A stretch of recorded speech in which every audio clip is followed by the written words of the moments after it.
close your eyes, take a deep breath, and let the heavy, frantic rhythm of the modern world slow down until it matches the steady, quiet beat of your own heart.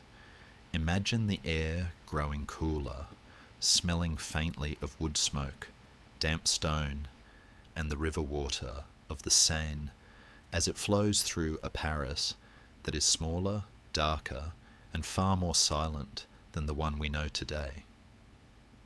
The electric hum of the city fades, replaced by the rustle of wool cloaks and the distant rhythmic tolling of iron bells marking the canonical hours.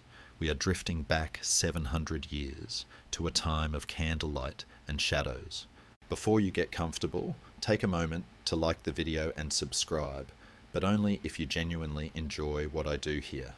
Let me know your city and local time in the comments so we can see where everyone is listening from. Now let the darkness settle as we step into the court of the Iron King. King Philip IV of France does not rule with the charisma of a conqueror or the wisdom of a philosopher. He rules with calculation, patience, and an iron belief that the crown must stand above all other powers, nobles, merchants, and even the church itself. History remembers him not for great victories on the battlefield, but for a single chilling act of statecraft, the systematic destruction of the Knights Templar, once the most powerful military financial institution in medieval Europe. Philip ascends the throne in 1285, young, ambitious, and burdened by debt. France is the largest and most influential kingdom in Western Europe, but its power comes at a staggering cost. Endless wars against England and Flanders drain the royal treasury. Maintaining royal authority over a fractious nobility requires money Philip simply does not have. Unlike earlier kings, who relied on feudal loyalty and the bonds of sworn oaths, Philip believes in centralized rule, law, taxation, and bureaucracy, enforced by the crown alone. Money becomes his obsession. He debases the coinage, angering merchants who watch the value of their silver melt away. He expels Jewish communities and seizes their property. He targets Lombard bankers. Each move brings short-term relief and long-term resentment. Yet none of these measures solve the deeper problem. The French crown is structurally broke, and standing at the centre of the kingdom, wealthy, independent, and untouchable, stand the Knights Templar. Founded after the First Crusade, the Templars are monk warriors sworn to poverty, chastity, and obedience. Over 2 centuries, they have evolved into something unprecedented, an international organization with fortresses, fleets, farms, and treasuries across Europe and the Near East. Kings entrust them with state funds. Pilgrims use their letters of credit. Even Philip himself deposits royal wealth in the Paris Temple. But the Templars answer not to kings. They answer only to the Pope. This is intolerable to Philip IV. The final blow comes after the fall of Acre in 1291, when the Crusader states collapse. The Templars lose their original mission, defending the Holy Land. Their military purpose fades, but their wealth and autonomy remain. Rumours begin to circulate. Whispers of secret rituals, heresy, blasphemy. Most have existed for decades, dismissed as slander. Philip sees opportunity. On a future Friday, October 13th, 1397, the trap will close. At dawn, royal agents across France will arrest hundreds of Templars simultaneously. The charges will be shocking. Denial of Christ, spitting on the cross, idol worship, sodomy. The confessions will come quickly, extracted under torture. Philip will present the results as proof of corruption so vile that the order cannot be allowed to survive. The move will stun Europe. No king has ever dared strike the Templars so openly, but Philip calculates carefully. He pressures the papacy relentlessly, exploiting the weakness of Pope Clement V, a French pope whose court is already drawn into Philip's orbit. Clement hesitates, investigates, doubts, but the momentum is unstoppable. Over the next several years, trials will drag on. Outside France, Many rulers will be skeptical. Evidence is thin. Confessions collapse when torture ends. Yet Philip controls the narrative. The Templars' wealth is frozen. Their leaders are isolated. Public opinion, fueled by fear and scandal, turns against them. In 1312, under immense political pressure, Pope Clement formally dissolves the Knights Templar. Not condemned as heretics, an important distinction, but erased as an institution for the good of the Church. Their property is transferred to rival orders in theory, but in practice much of it never leaves royal hands. The final act comes 2 years later. In March 1314, Jacques de Molay, the last Grand Master of the Templars, is brought before a commission in Paris. Expecting a life sentence, he instead recants his confession, declaring the order innocent. Philip responds immediately. That same evening, de Molay and another leader are burned alive on an island in the Seine. According to legend, de Molay curses the king and pope from the flames, summoning them before God within the year. Whether myth or coincidence, both men are dead within months. Philip IV dies in November 1314, only 46 years old. Yet the curse, real or imagined, overshadows what truly matters. Philip succeeds. By destroying the Templars, Philip achieves what no medieval king before him dared. He demonstrates that royal authority can challenge even the most powerful transnational institutions. The Church survives, but weakened. Banking shifts towards secular hands. The medieval balance between crown, faith, and order tilts decisively toward the state. But the victory comes at a price.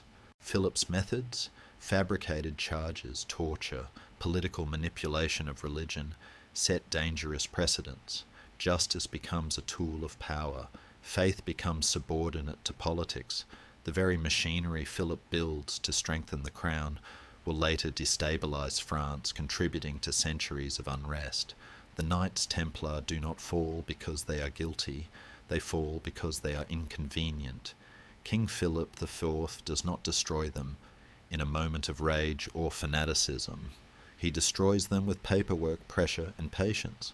And in doing so, he reveals a new kind of ruler emerging from the Middle Ages. Not a knight king, not a saint, but a cold architect of state power. And in the quiet ashes of the Templars' last fire, the modern world begins to take shape. This is the story of that fire, and the cold hands that lit it. But before the flames, there is only the silence of the court. We find ourselves now in the year 1285, in the palace of the Cité, on the island in the middle of Paris. The halls are draughty, the stone walls covered in tapestries that do their best to keep out the damp chill of the river. But winter in Paris has a way of seeping into the bones. Philip is 17 years old when he becomes king, a boy with hair the colour of spun gold and eyes that seem to look through people rather than at them. His contemporaries call him Le Bel, the fair, because of his extraordinary physical beauty. But as the years pass, they will find other names for him. The Bishop of Pamiers will famously say, "He is not a man nor a beast, he is a statue." Historians still argue whether this silence is a sign of profound stupidity or terrifying intelligence, a debate that has never been truly settled. Is he the puppet master, or merely the beautiful mask worn by his ruthless ministers? We watch him, sitting motionless on the fleur-de-lis throne, barely blinking, listening to the drone of advisers. The air in the room is thick with tension, not from war, but from the ledger books. Being a king in the late 13th century is remarkably similar to being a modern adult with a mortgage, mostly a matter of managing debt, only with more velvet and heavier jewellery.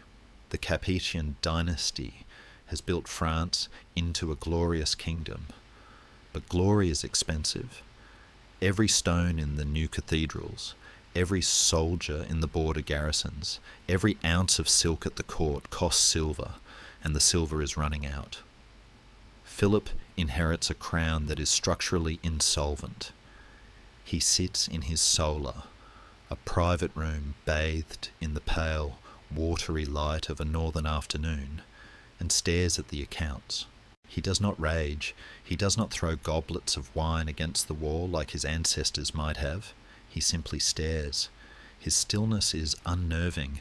It is the stillness of a predator waiting for the wind to change. He knows that to be a true king, he must be absolute.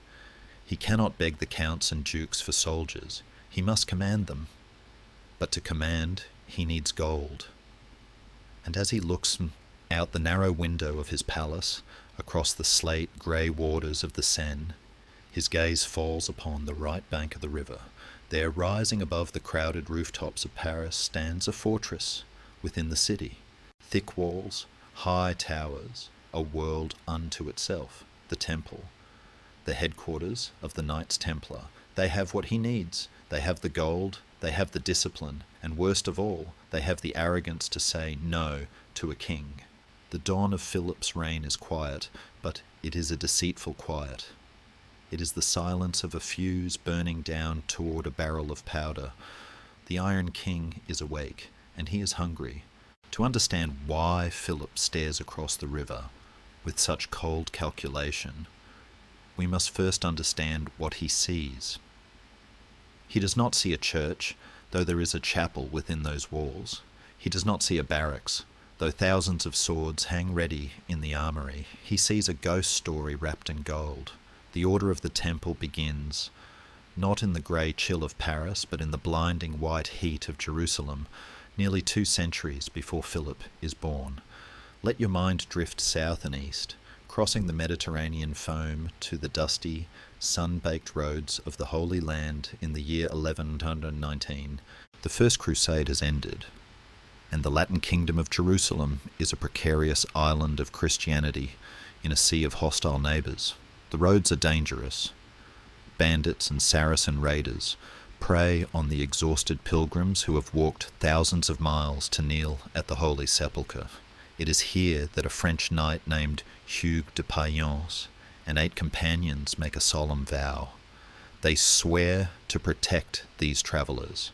They take vows of poverty, chastity, and obedience, calling themselves the poor fellow soldiers of Christ and of the Temple of Solomon.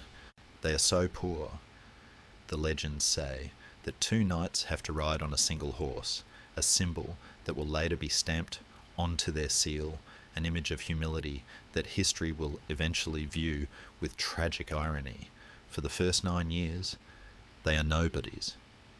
They wear cast-off clothes and live on charity. But then, a transformation occurs, one as strange and magical as alchemy. They gain a sponsor, Saint Bernard of Clairvaux, the most influential churchman in Christendom, writes a thundering endorsement of their order. He calls them a new knighthood, one that fights a double war against flesh and blood on the battlefield and against invisible demons in the soul. Suddenly, donations pour in, and not just bags of grain or old cloaks, manors, farms, vineyards, villages. Entire swathes of the European countryside are gifted to the order by guilty nobles, hoping to buy a fast-track ticket to heaven. The poor fellow soldiers wake up one morning to find they are the richest corporate entity in the West.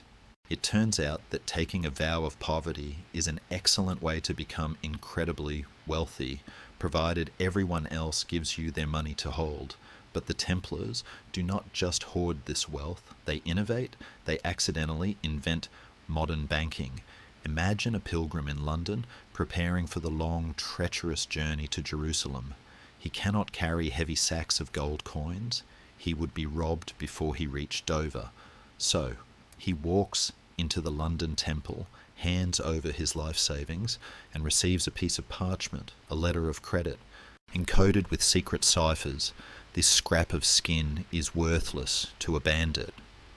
But when the pilgrim arrives in Jerusalem months later, dusty and parched, he walks into the Jerusalem temple, hands over the parchment and receives his gold back minus a small transaction fee. It is a miracle of logistics. It is the medieval ATM. For the first time, capital can travel across borders without physical risk. The Templars become the trusted guardians of Europe's liquid assets. They are efficient, incorruptible, and protected by papal bulls that exempt them from all secular laws and taxes. They answer to no bishop, no duke, and certainly no king. By the time Philip IV sits on his throne in 1285, the dust of the Jerusalem roads has settled into the marble floors of the Paris Temple. The headquarters of the order has moved from the Holy Land to France, and the difference is staggering. The Paris Temple is a city within a city, located in the neighbourhood now known as the Marais.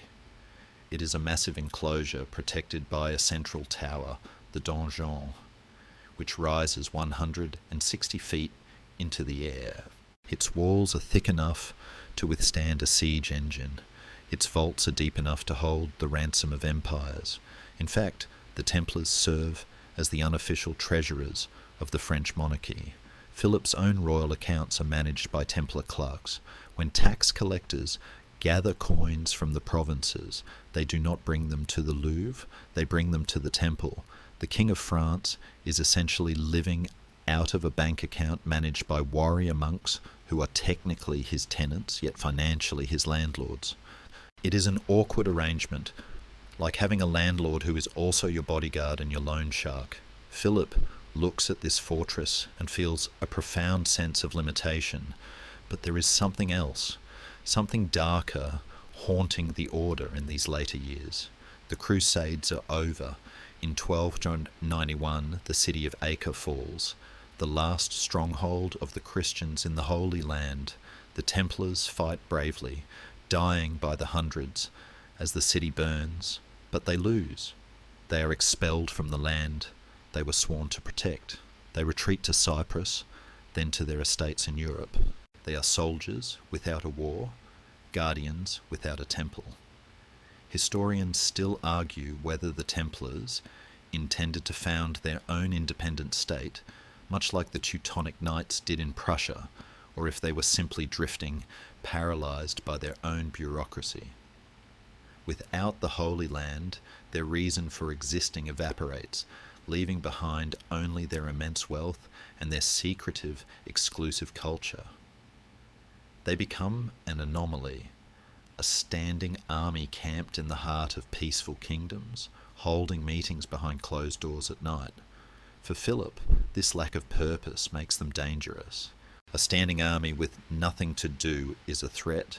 A wealthy standing army with nothing to do is a target. The people of France look at the Templars with a mixture of awe and suspicion. They see the knights riding through the streets on their magnificent war horses, their white mantles emblazoned with the splayed red cross, and they wonder, why are they here? Why are they not fighting the infidel? Why are they collecting rents in Paris instead of defending the sepulchre in Jerusalem? The poor knights have become the rich bankers, and while they are still feared, they are no longer loved. The mystique of the holy warrior has been replaced by the resentment one feels toward a debt collector. There is a deep resonant sadness in this transformation. The order that began with 9 men sharing a horse and a dream of protecting the innocent has become a multinational conglomerate stifled by its own success. They are trapped in the amber of their own history. They continue to recruit, to train, to pray, and to count their gold, unaware that the world has moved on.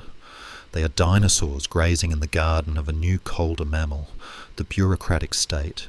Philip IV represents this new world. He does not care about the romance of the Crusades. He does not care about the spiritual weight of the temple's history.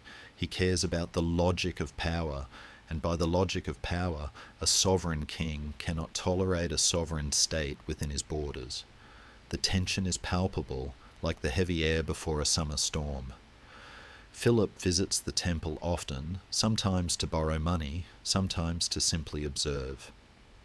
He walks the stone corridors, his footsteps echoing alongside the heavy tread of the Grand Master, Jacques de Molay.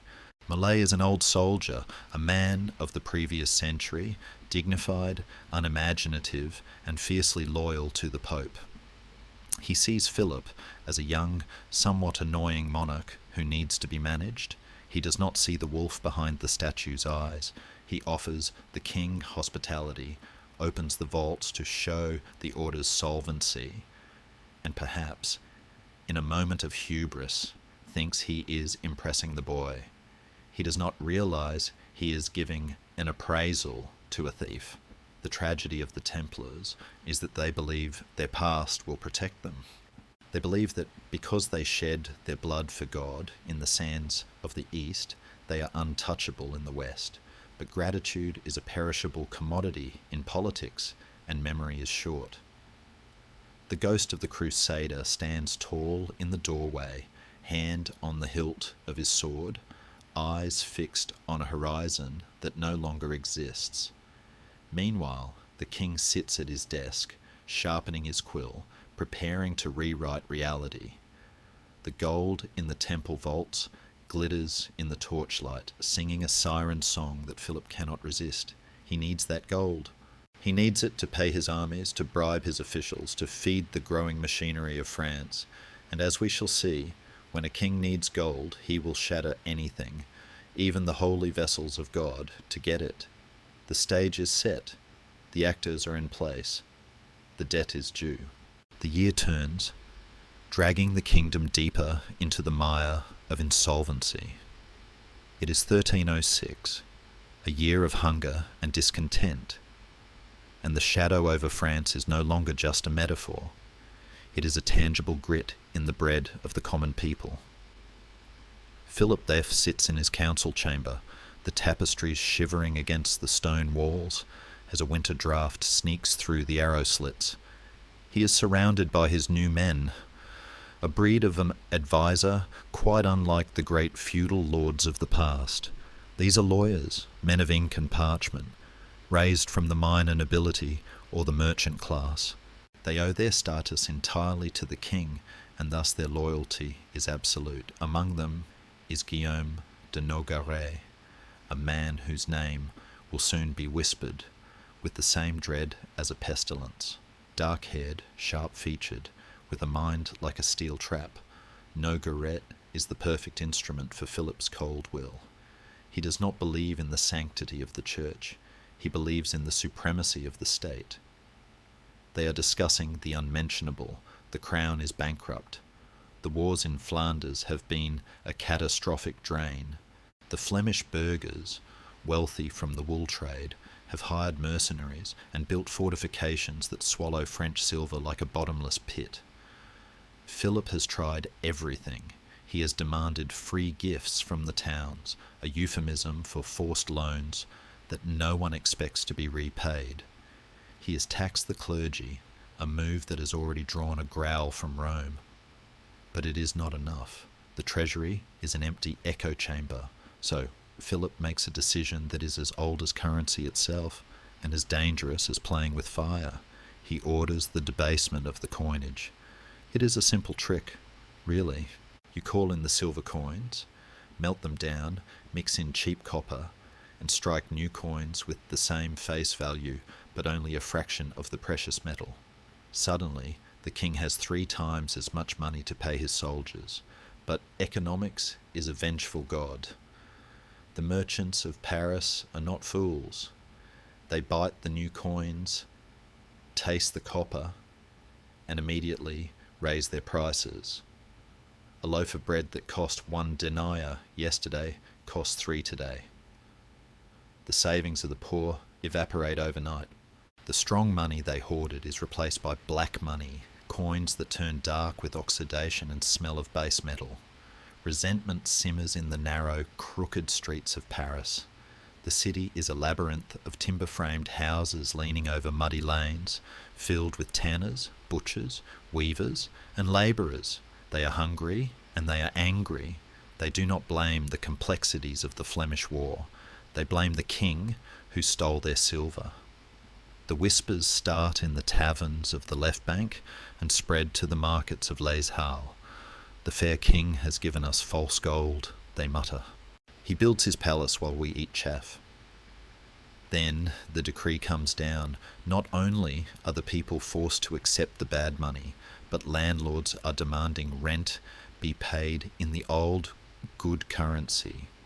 It is an impossible equation, a mathematical cruelty that breaks the patience of the city. The simmer turns to a boil. It begins on a grey morning in late 1306. A few shouts near the Pont au Change, the bridge where the money changers have their stalls. A stone is thrown, a window shatters. Suddenly, the mob is loose. Thousands of Parisians pour into the streets, armed with clubs, knives, and the tools of their trades. They storm the house of the king's provost, the man responsible for enforcing the royal decrees. They drag his furniture into the street and set it ablaze. They tear down the doors of the wealthy, looking for the silver that has vanished from their own pockets. The roar of the crowd is a terrifying sound, a chaotic harmony of rage and desperation that rises above the rooftops like smoke. Philip is at the Louvre when the news reaches him. The Louvre of 1306 is not the sprawling museum of glass pyramids we know today. It is a grim, defensive castle on the edge of the city walls, but even the Louvre feels unsafe as the mob swells. The rioters are not just looting, they are hunting. They want the king, they want the man whose face is stamped on the lying coins. They surround the royal residences, their chants echoing against the stone. Death to the counterfeiters. Bread and silver. Philip looks at his advisors. For the first time, the mask of the statue cracks, just a hairline fracture of genuine fear. His own guards are outnumbered. The city militia cannot be trusted. They are the brothers and cousins of the rioters. He needs a sanctuary, a place stronger than the Louvre, a place that even a starving mob would hesitate to attack. He looks east, toward the Marais, toward the temple. It is a supreme irony, one that history scripts with a dark flourish. The king who resents the Templars' power, who covets their wealth, now finds himself begging for their protection. He sends a messenger galloping through the back streets to the Grand Master, Jacques de Molay.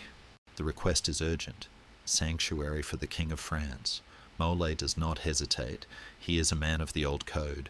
Hospitality is a sacred duty, and loyalty to the crown, despite the tensions, is ingrained in the order's ethos. The massive gates of the temple swing open.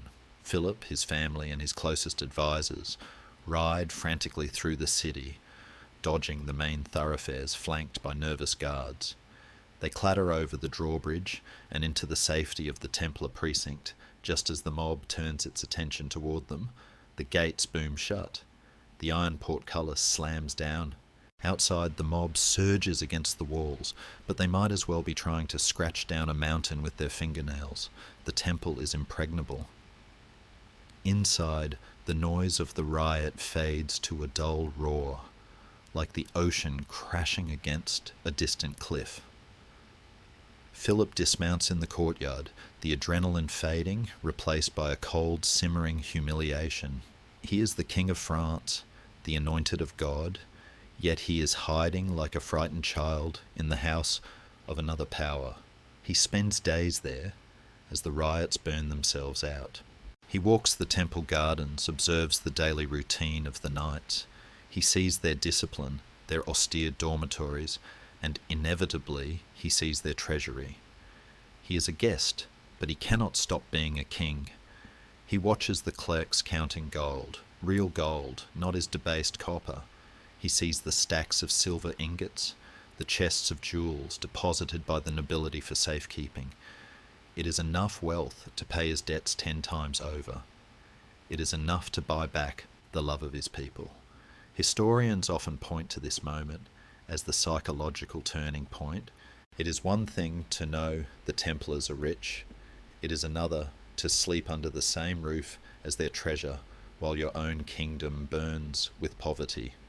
The humiliation of needing their protection curdles into a profound hatred. He hates them for their strength. He hates them for their independence. He hates them because they saved him, and in doing so, proved that they are stronger than he is. Jacques de Molay treats Philip with deference, but there is a subtle shift in the dynamic. Molay acts as the benevolent protector, Philip is the refugee. The Grand Master, perhaps trying to be helpful, or perhaps simply being naive, discusses the order's finances with the king. He explains the loan systems, the international transfers.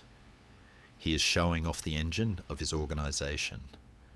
Philip listens quietly, his blue eyes unblinking. He is memorising the layout. He is counting the guards.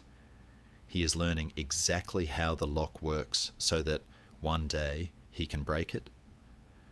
When the riots finally subside and the ringleaders are rounded up and hanged at the city gates, Philip leaves the temple. He thanks the Grand Master. He smiles his statue's smile. But as he rides back to the Louvre, the decision has crystallized in his mind. The temple is no longer just a rival, it is a necessity. He has seen the solution to his problems. It was sitting right there behind the walls that saved his life. The irony is complete.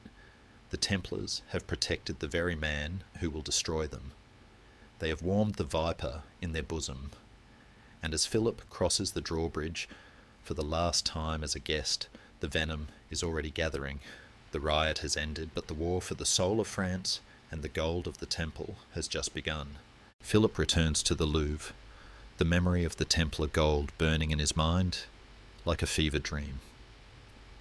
But he knows that touching that gold is impossible as long as the order answers to a higher power. The Knights Templar are not French subjects. They are citizens of Christendom, and their only sovereign is the Pope. To break the Templars, Philip must first break the man who holds their leash, and in the year 1296, that man is Pope Boniface II. If Philip is the ice of this story, Boniface is the fire. Born Benedetto Caetani, he is an octogenarian with the energy of a man half his age, and an ego that dwarfs the cathedrals he preaches in. He does not believe the Pope is merely a spiritual shepherd.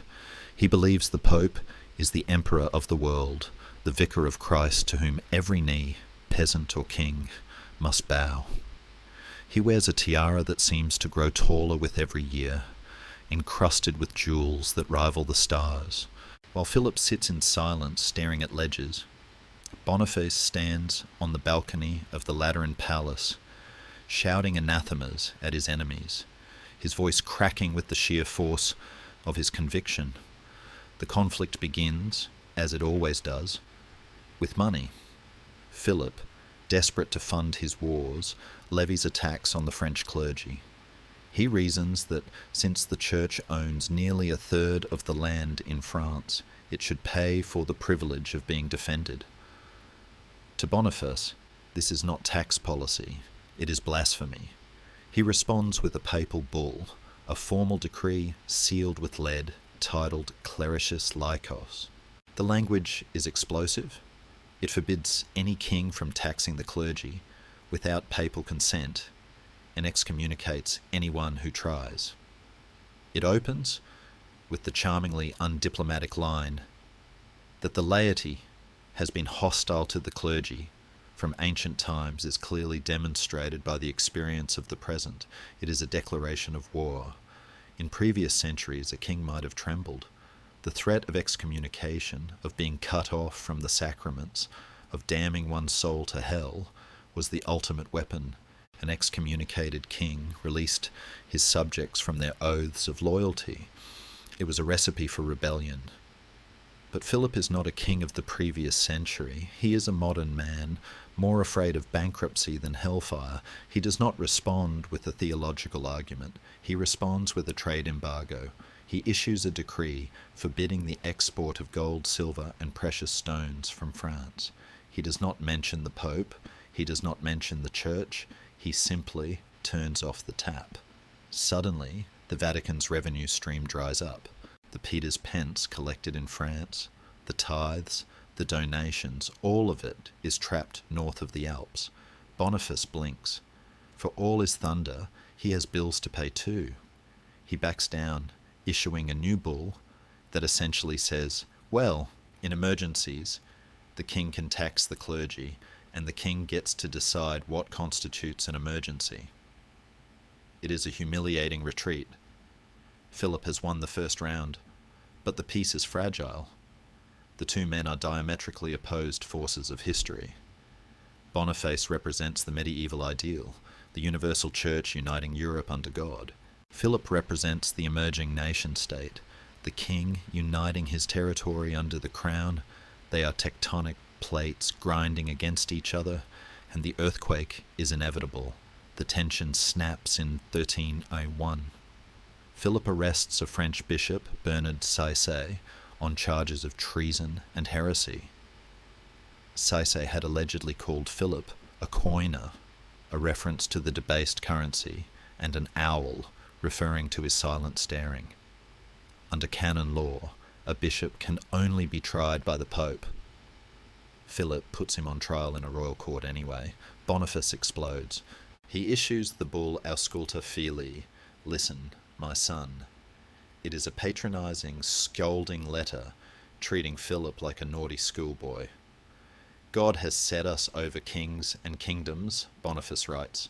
Do not let yourself be persuaded that you have no superior, or that you are not subject to the head of the ecclesiastical hierarchy, for he is a fool who thinks so. Philip's reaction is a masterclass in propaganda. He does not just reject the bull, he weaponizes it. His lawyers, led by the ruthless Pierre Flotte, a predecessor to Nogaret, circulate a forged version of the bull in France. The forgery is shorter, ruder, and more arrogant than the original. It simplifies Boniface's complex theology into a blunt demand. The Pope is your boss in all things. You owe him your kingdom.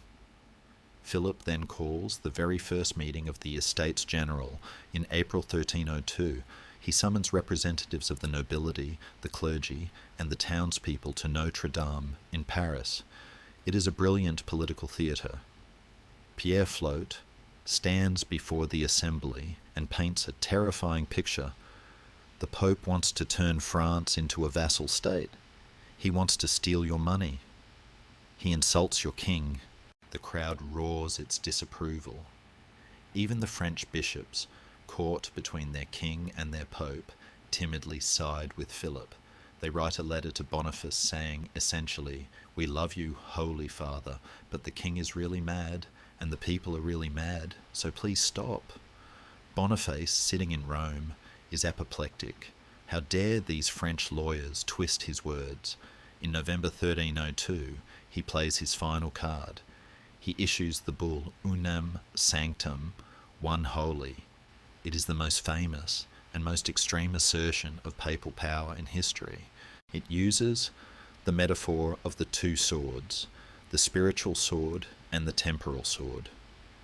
Both, Boniface argues, belong to the Church. The spiritual sword is wielded by the priest. The temporal sword is wielded by the king, but only at the will and permission of the priest. It concludes with a sentence that leaves no room for ambiguity. We declare, say, define, and pronounce that it is absolutely necessary for the salvation of every human creature to be subject to the Roman pontiff.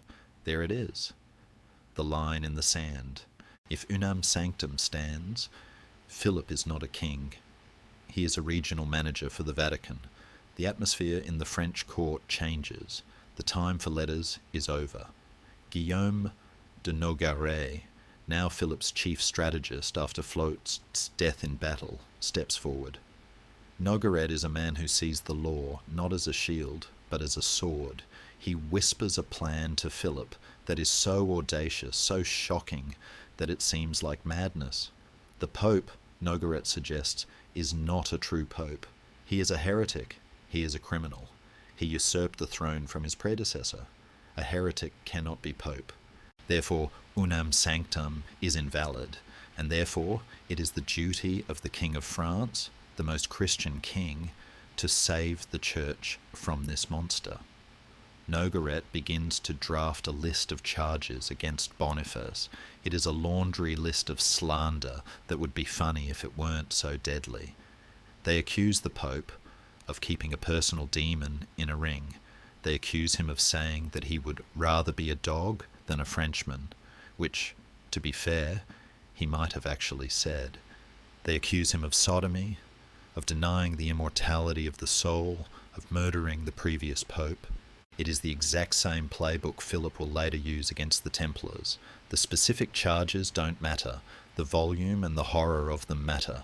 It is shock and awe narrative warfare. Philip nods his golden head. He gives Nogaret a blank check and a small detachment of soldiers. The goal is not to debate the Pope.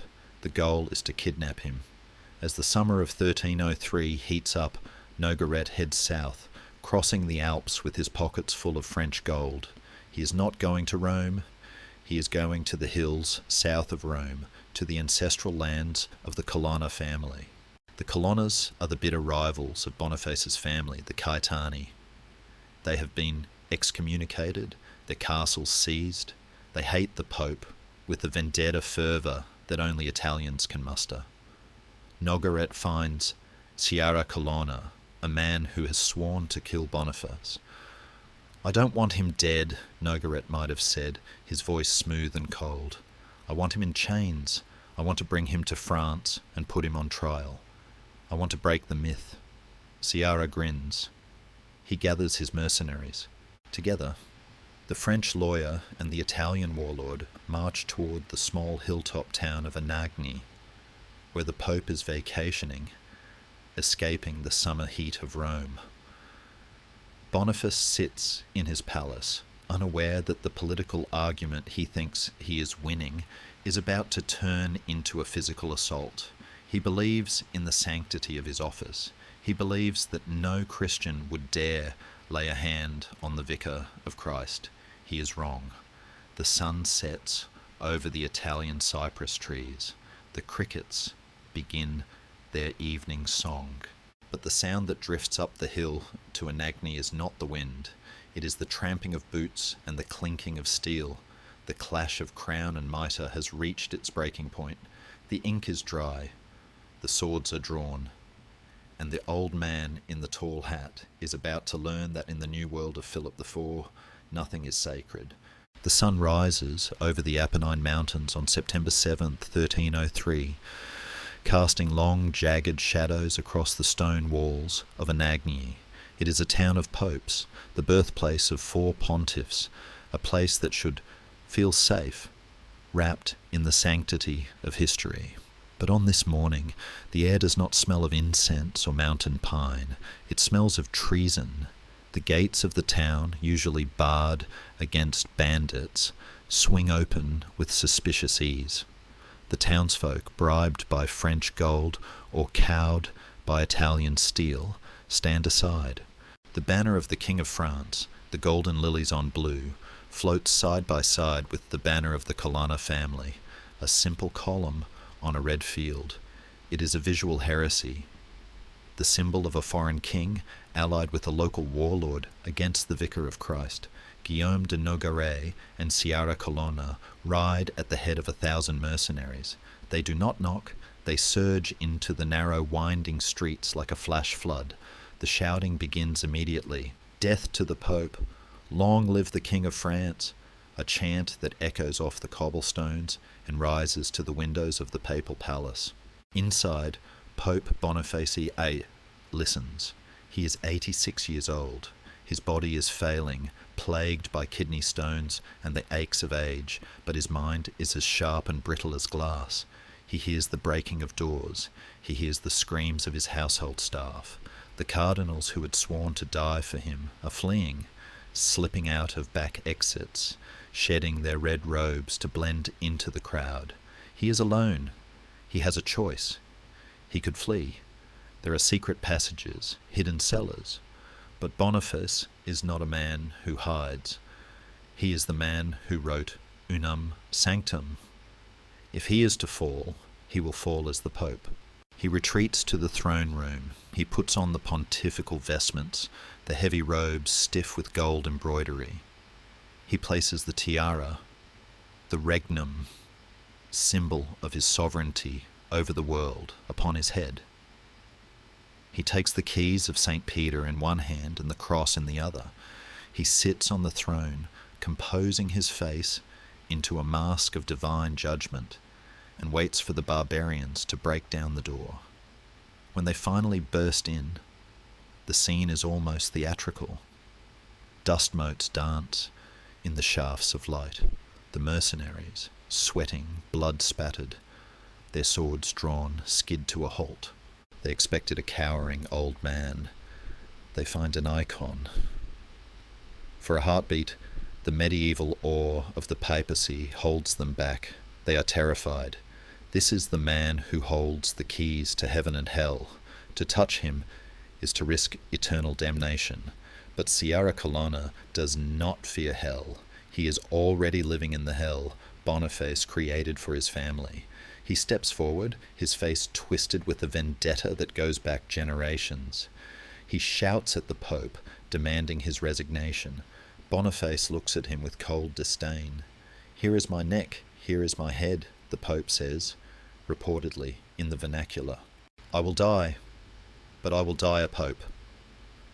It is then that the moment occurs, the moment that breaks the Middle Ages. Historians still argue whether Sciarra Colonna actually struck the Pope. Some chronicles say he slapped Boniface across the face with his iron gauntlet, drawing blood. Others say the slap was metaphorical, a verbal assault so violent it shattered the Pope's dignity. But whether metal touched flesh or not, the effect is the same. The immunity of the papacy is gone. The spell is broken. A layman has raised his hand against the Vicar of Christ, and lightning did not strike him down. The silence of God in that room is deafening. Guillaume de Nogaret steps between them. He is the cool water to Sciarra's fire. He does not want a martyr, he wants a prisoner.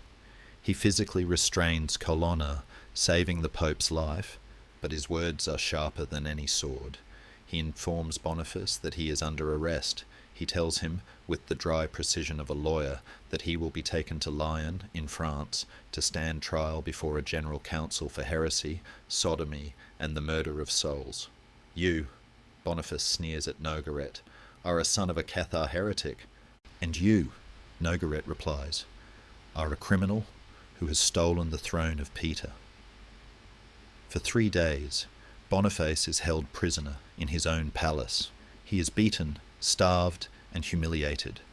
The mercenaries loot the papal treasury, smashing chests and dividing the spoils on the floor of the cathedral. The Pope sits in the wreckage, refusing food, fearing poison. He weeps, not from fear, but from the sheer incomprehensible magnitude of the insult. The world has turned upside down. The temporal sword has not just challenged the spiritual sword, it has shattered it. But the kidnapping is fumbled.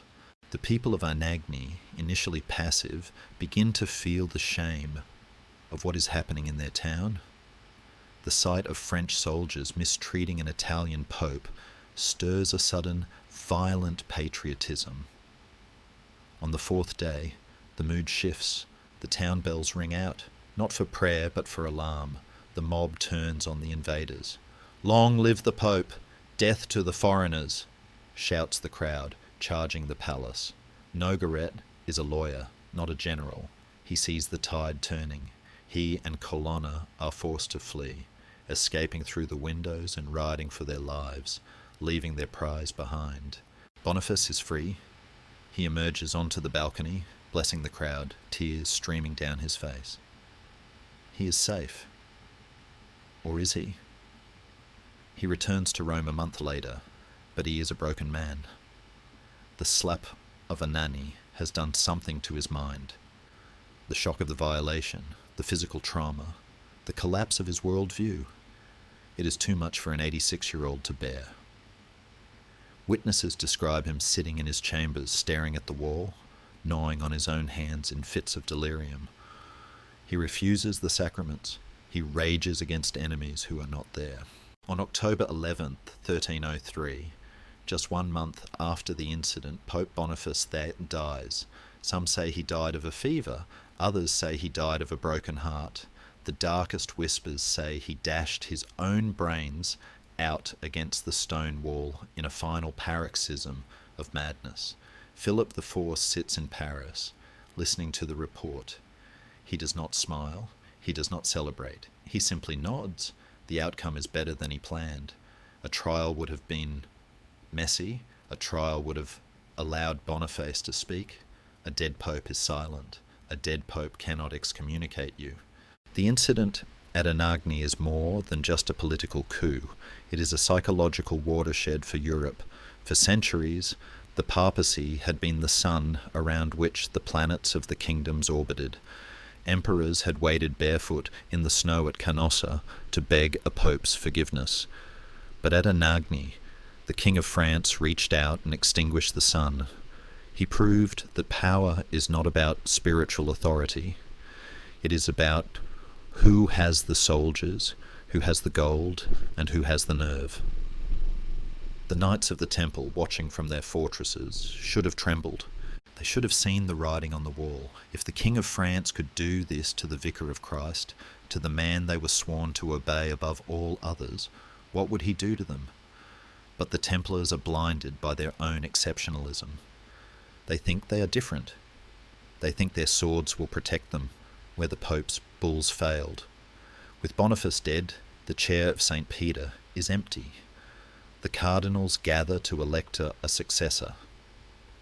They are terrified. They know that whatever name they pull from the chalice, it must be a name that Philip IV will accept. They elect Benedict the Becht, a mild, timid man who tries to calm the waters.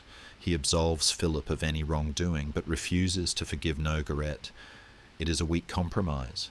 Benedict dies within a year, poisoned, it is rumoured, by a plate of fresh figs. The chair is empty again. This time, the deadlock lasts for nearly a year. The conclave is split between the French faction and the Italian faction. Philip watches from the north, impatient. He sends messages. He pulls strings. He makes it clear that he will not accept another Italian enemy. He wants a pope he can control.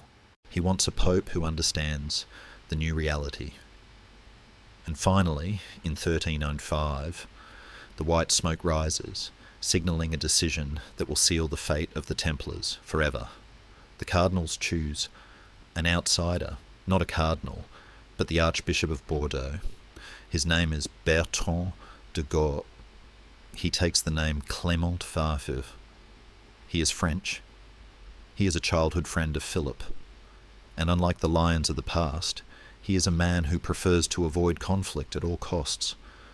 When Clément is elected, he does not go to Rome. He stays in France. He wanders from castle to castle, followed by a train of wagons filled with gold and hangerson. He is sick, likely with stomach cancer, and he is weak. He is the perfect clay for Philip's hands. The king invites the new pope to a meeting. They embrace. And in that embrace, the Templars' doom is sealed, though the ink has not yet touched the parchment. The king has the pope in his pocket. Now he can turn his eyes back to the fortress in the Marais. The protection of the Holy See, the one shield the Templars relied on, has just been sold for the price of a coronation. The bells of Lyon are ringing, a chaotic, joyous clamour that bounces off the hillsides and echoes down the valleys of the Rhône and the Saône. It is November 14th, 1305, a Sunday, the day of the coronation of Pope Clement V.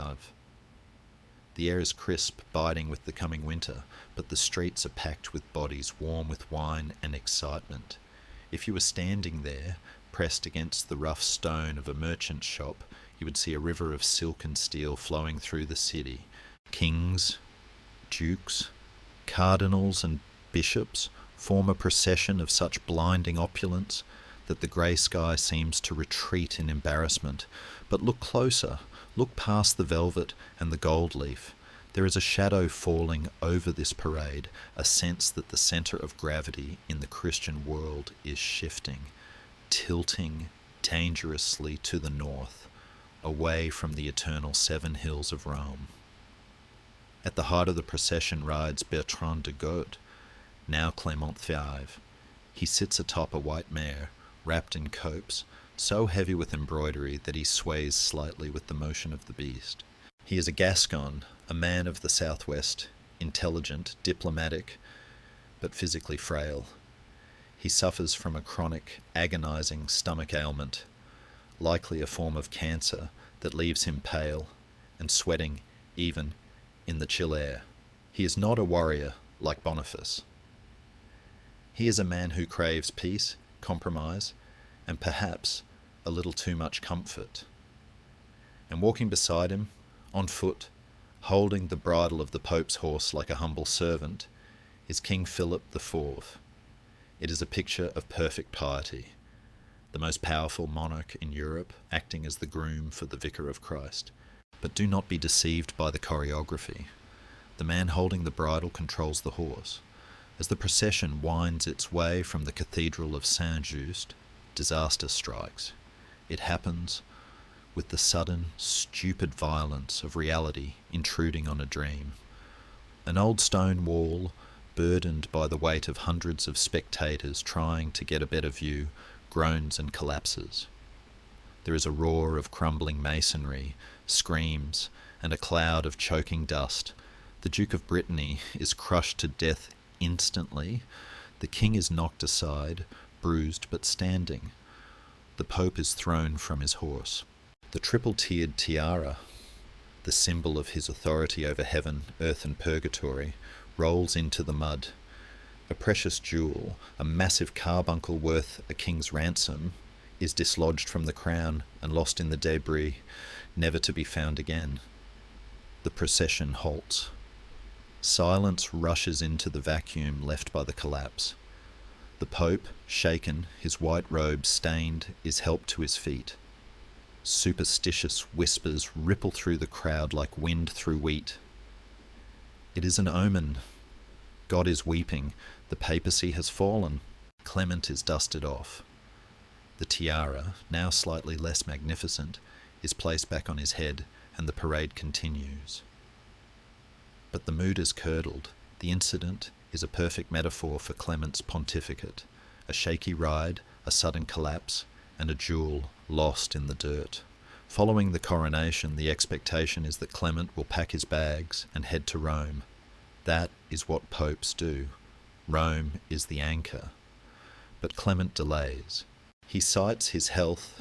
He cites the chaotic violence of Italy, which is currently a patchwork of warring factions. He cites the need to negotiate peace between France and England.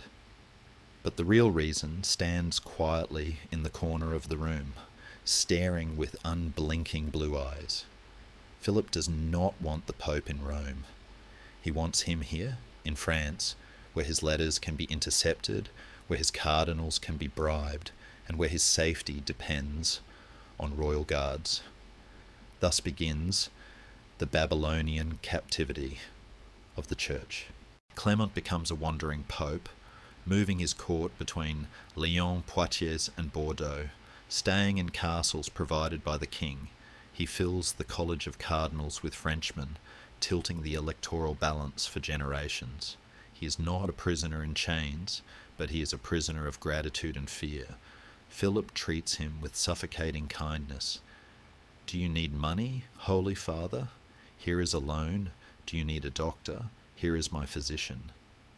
Do you need silence regarding the heresy of your predecessor, Boniface VIII? This is the lever Philip uses to pry open the Pope's conscience.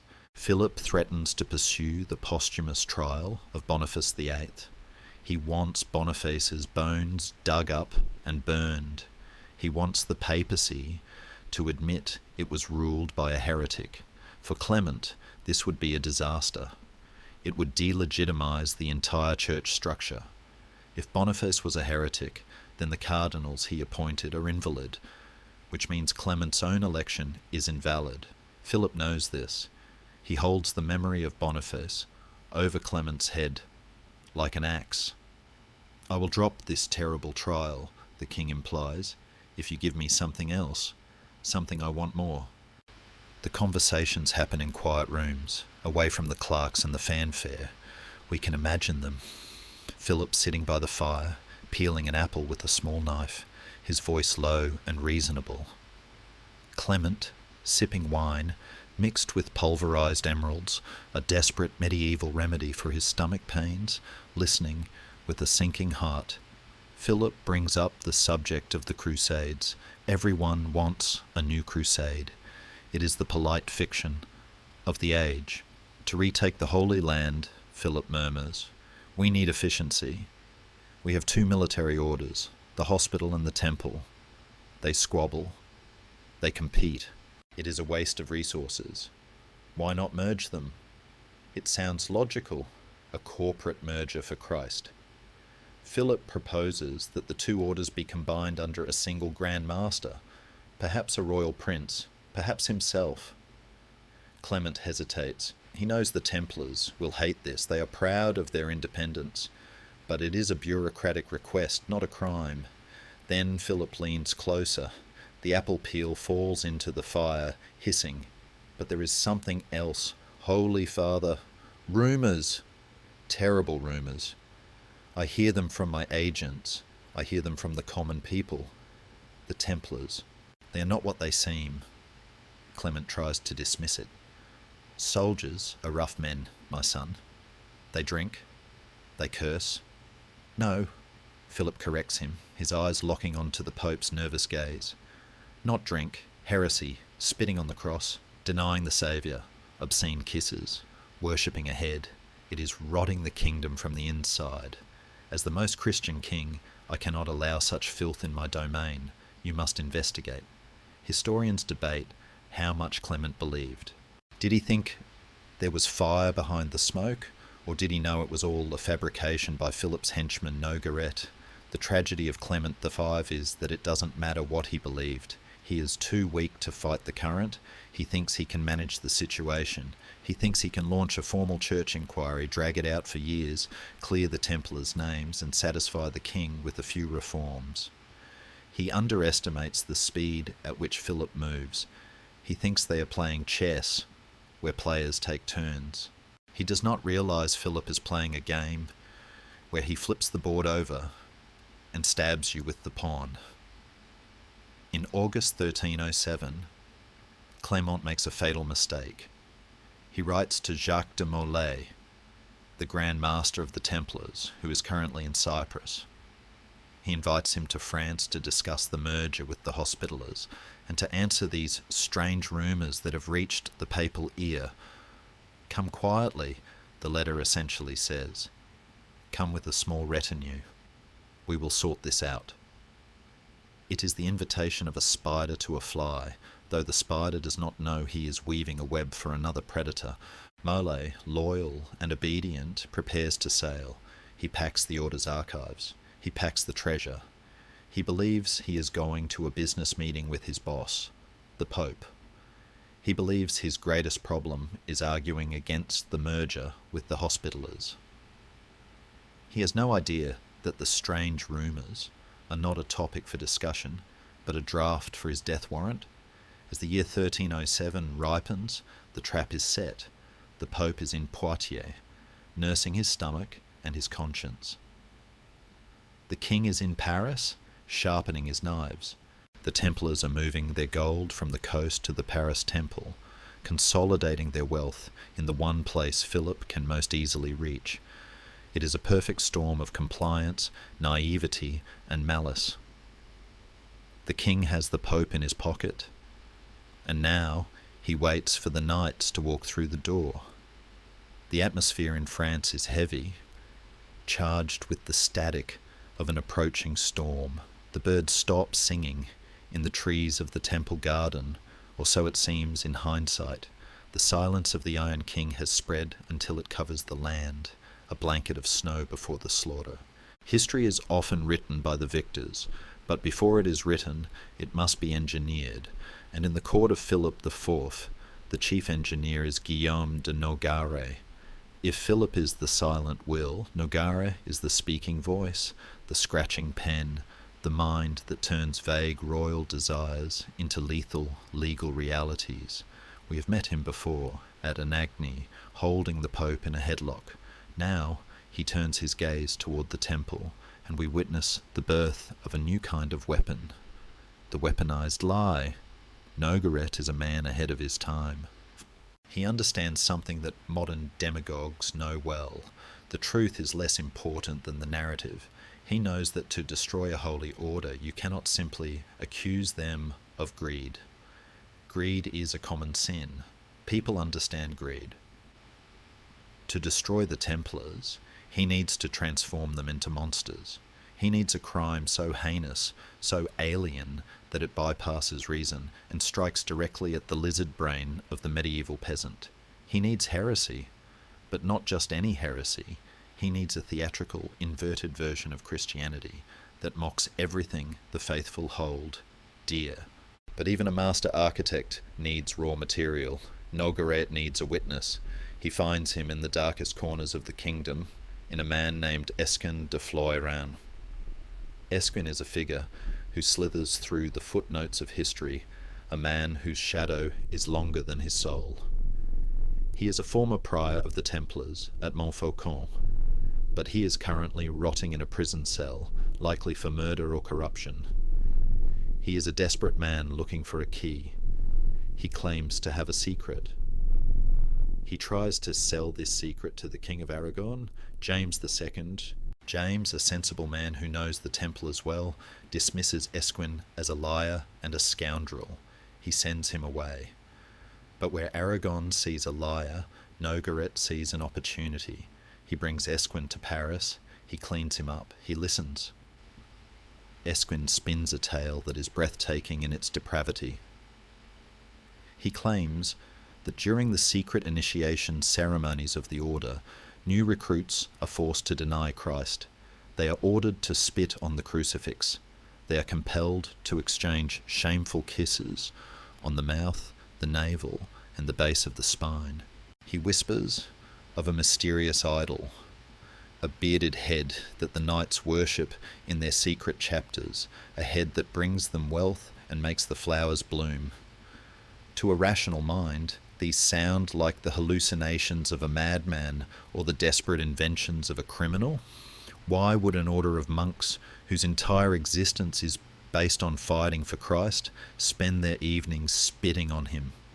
It makes no logical sense. But Nogaret does not care about logic. He cares about resonance. These charges, denial, desecration, sodomy, idolatry, are the exact inversion of the Templar vows.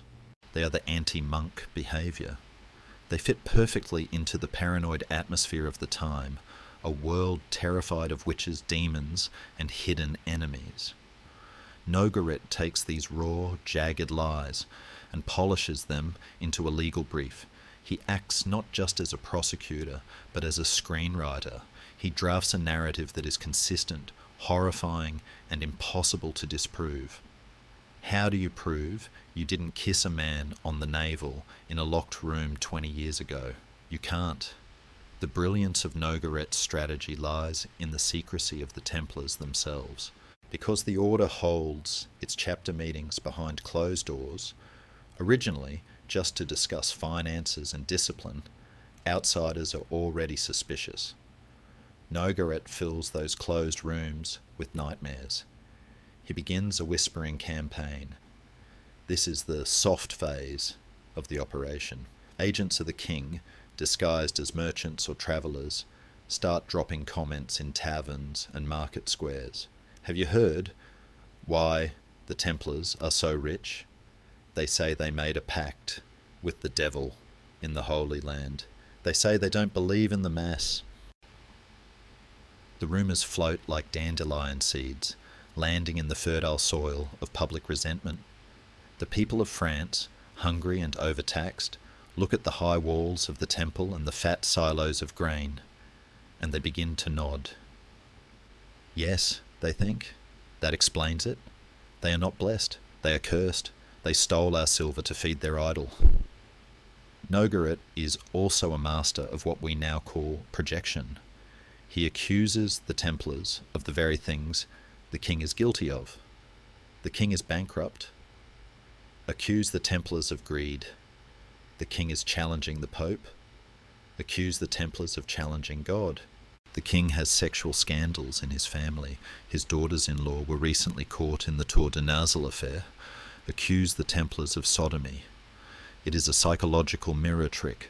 By pointing the finger at the temple, he deflects judgment from the crown.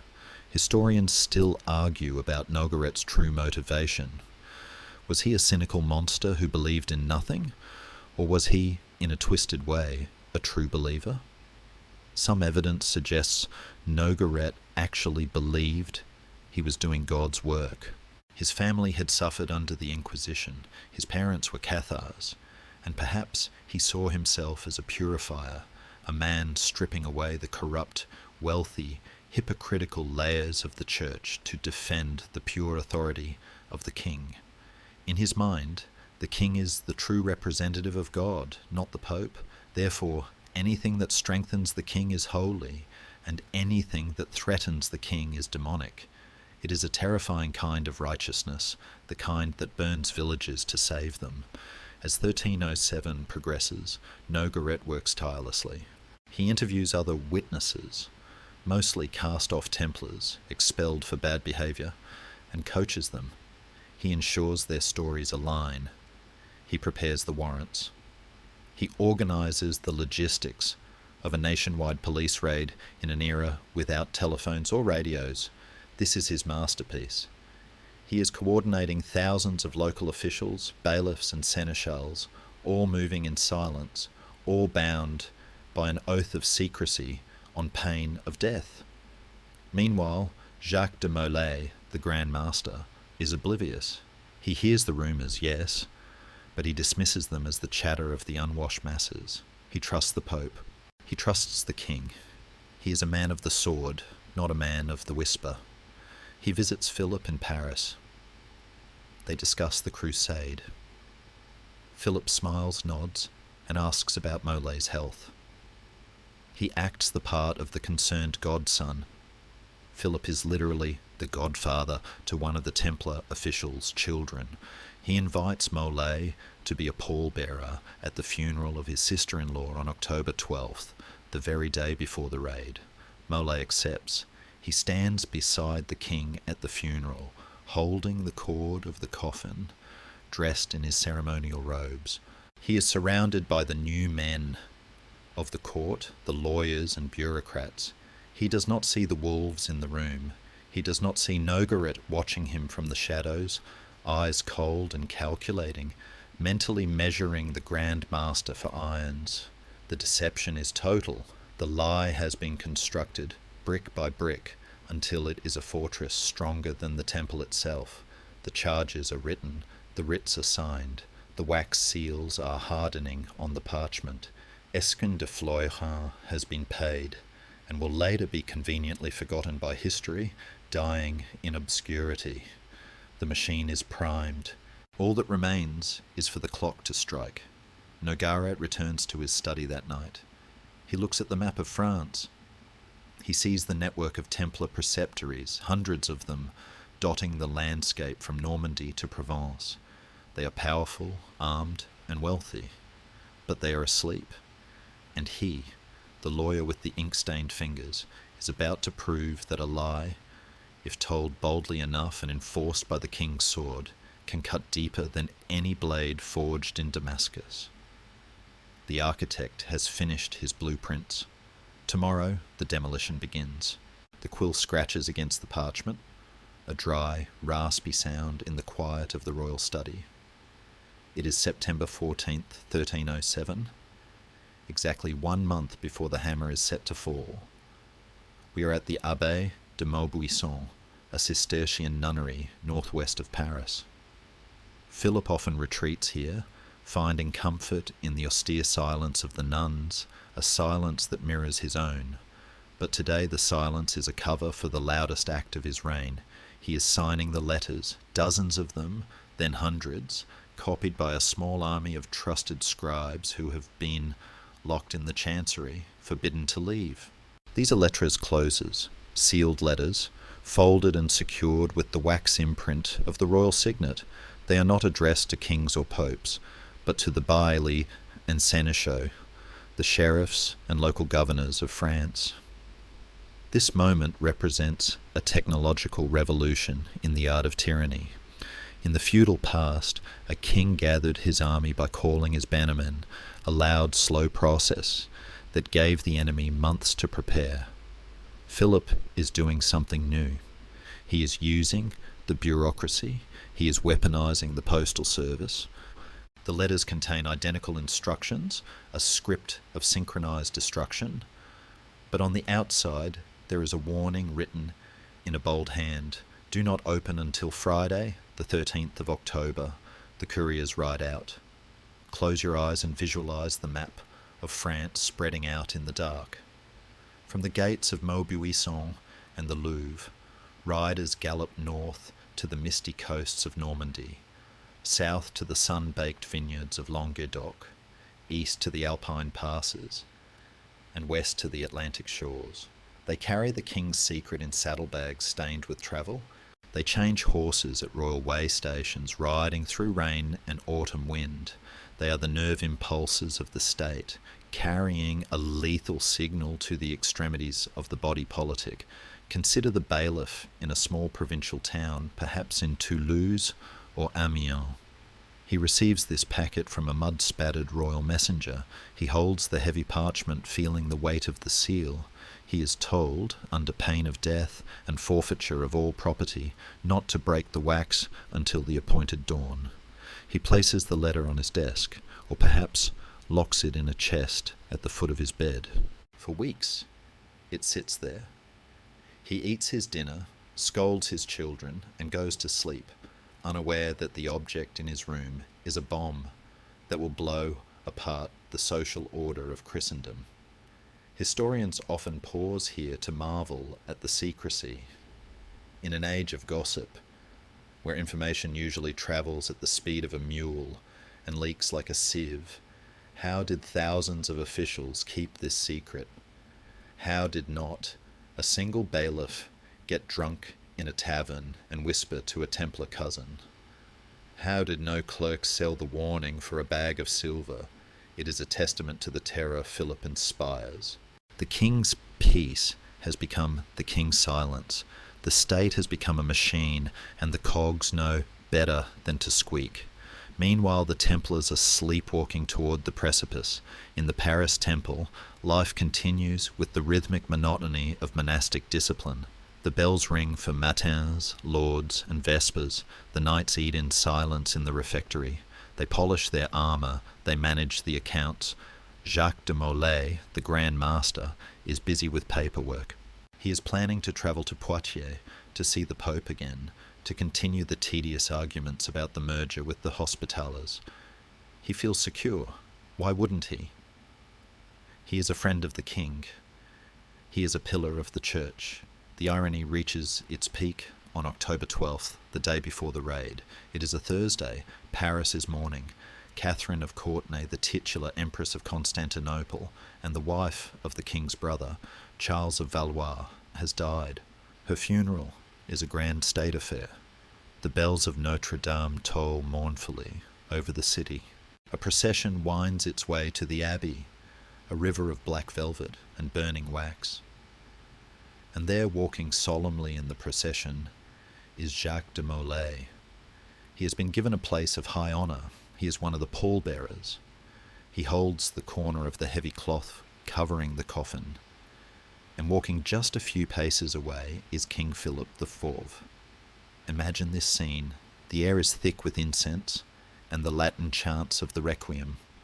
The king's face is, as always, a beautiful, impassive mask. He looks at Molay. He nods to him. He likely speaks to him, murmuring condolences or polite trivialities. A sad day, Grand Master. Indeed, sire. Philip knows that in less than 24 hours, the man holding the coffin will be in chains. He knows that the soldiers are already sharpening their swords, that the cells are being swept out, that the torture instruments are being readied. Yet he gives no sign. He does not flinch. It is a betrayal of Shakespearean proportions, a Judas kiss delivered not in a garden, but in the centre of a cathedral. Mole, for his part, sees nothing. He sees a grieving king. He feels the weight of the coffin, not the weight of the doom hanging over him. He returns to the temple that evening, perhaps tired, perhaps thinking about the frailty of life. He enters the great fortress, the gates closing behind him, with a reassuring thud. The walls are high. The guards are posted. He is safe in the most powerful castle in France. As the sun sets on October 12th, the trap is fully primed. Across the kingdom, in hundreds of towns, the bailiffs are finally breaking the wax seals. They unfold the parchment. They read the words with widening eyes. The king commands, seize all persons, seize all goods, strict confinement. Essard, they look at their hourglasses. They summon their men-at-arms. Quietly, they whisper, no torches until we move. Muster at the square. In the Paris temple, the candles are snuffed out. The knights go to their dormitories. The great city of Paris falls asleep, a sprawling, chaotic organism of wood and stone, settling into the dark. The only sound is the wind in the eaves and the flow of the Seine. But in the shadows of the Louvre and in the barracks of the Châtelet, men are buckling on their sword belts. Guillaume de Nogaret is awake. He is checking the lists one last time. He is like a conductor raising his baton before the symphony begins. There is a specific eerie quality to this final night. It is the last night of the Middle Ages, as the Templars knew it. For 2 centuries, they have been the masters of their own fate, answerable only to God. Tomorrow, they will be fugitives. The concept of international law, or ecclesiastical immunity, is about to vanish. The modern state is waking up, and it is hungry. We linger here for a moment, in the breath between the lightning and the thunder, and the... If you could whisper into Mole's ear as he sleeps, what would you say? Run? It is too late to run. The net covers the whole country. Fight? They are outnumbered and unprepared. There is nothing to say. The tragedy is already written. The ink is dry. The hours tick by. The moon arcs across the sky and begins to dip toward the horizon. The first grey light of dawn begins to bleed into the eastern sky, touching the spires of Notre Dame and the high towers of the temple. It is Friday, the 13th of October, 1307, a date that will echo through history, birthing superstitions that linger to this very day. But for the knights sleeping in their beds, it is just another Friday.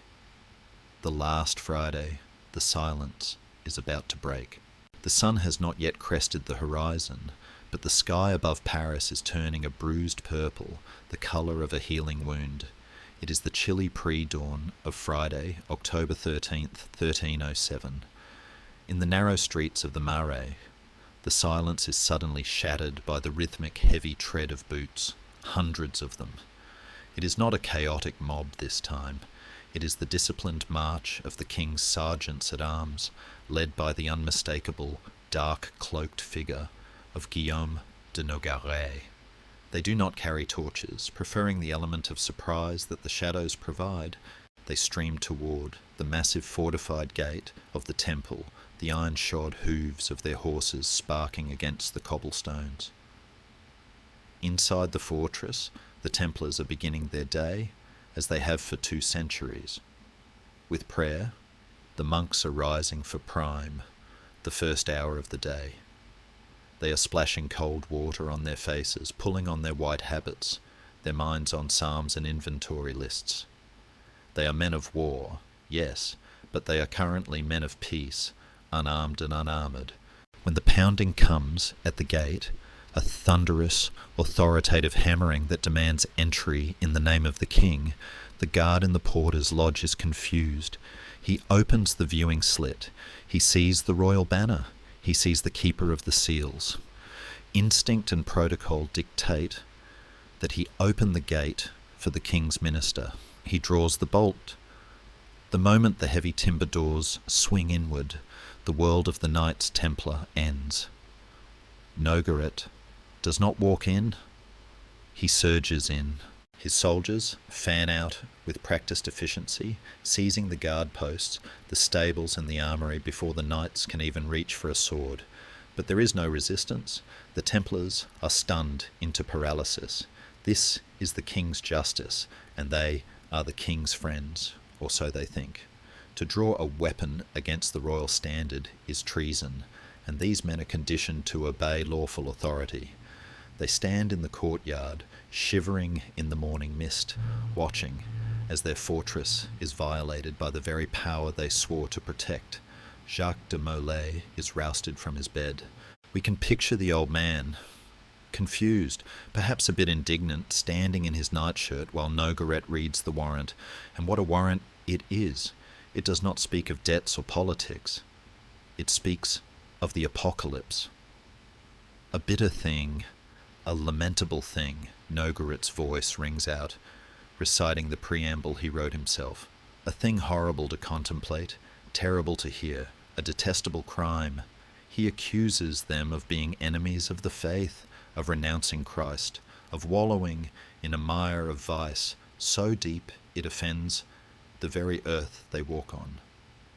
Molay listens, his mouth likely agape. The charges are so wild, so grotesque, that they must feel like a nightmare. He is arrested on the spot. He is not treated as a dignitary. He is treated as a criminal. His hands, which yesterday held the pall of a princess, are bound. He is marched out of the temple he commanded, past the silent, terrified faces of his brethren.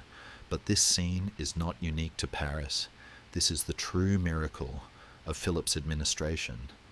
At that exact same hour, as the sun races westward across the kingdom, the same scene plays out in hundreds of locations. In the vineyards of Burgundy, knights are pulled from their harvest duties.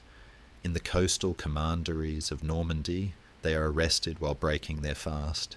In the remote mountain passes of the Pyrenees, lonely sentinels are surrounded. It is a dragnet of unprecedented scale. By sunset, nearly 2,000 Templars, knights, sergeants, priests and serving brothers are in royal custody. The shock to the medieval psyche cannot be overstated. Imagine waking up tomorrow to hear that every branch of a major international bank had been raided by the government, its executives arrested for devil worship, and its assets seized. It is unthinkable. The Templars were the stormtroopers of Christ, the heroes of the songs, the untouchables. To see them dragged in chains through the mud destroys the illusion of permanence that holds the feudal world together. If they can fall, who is safe? The citizens of Paris gather to watch the spectacle. They stare at the wagons rolling out of the temple, not carrying prisoners, but carrying gold. Philip loses no time. He moves the royal treasury into the temple. He installs his own clerks in the counting rooms. The eviction is total. The bank is now under new management, the Crown. Historians often point to this day as the origin of the superstition, that Friday the 13th is unlucky. While folklore scholars argue that the superstition might be a more modern invention retrofitted onto this event, there is no denying that for the Templars, it was the unluckiest day in 1,000 years. It was the day the sky fell. But for Philip, it is a triumph of statecraft. He has decapitated a sovereign military power without losing a single soldier. He has seized enough wealth to float his kingdom for years. But he knows the danger is not over. Arresting them is the easy part. Convicting them is the challenge. He has the bodies, and he has the gold, but he does not yet have the truth.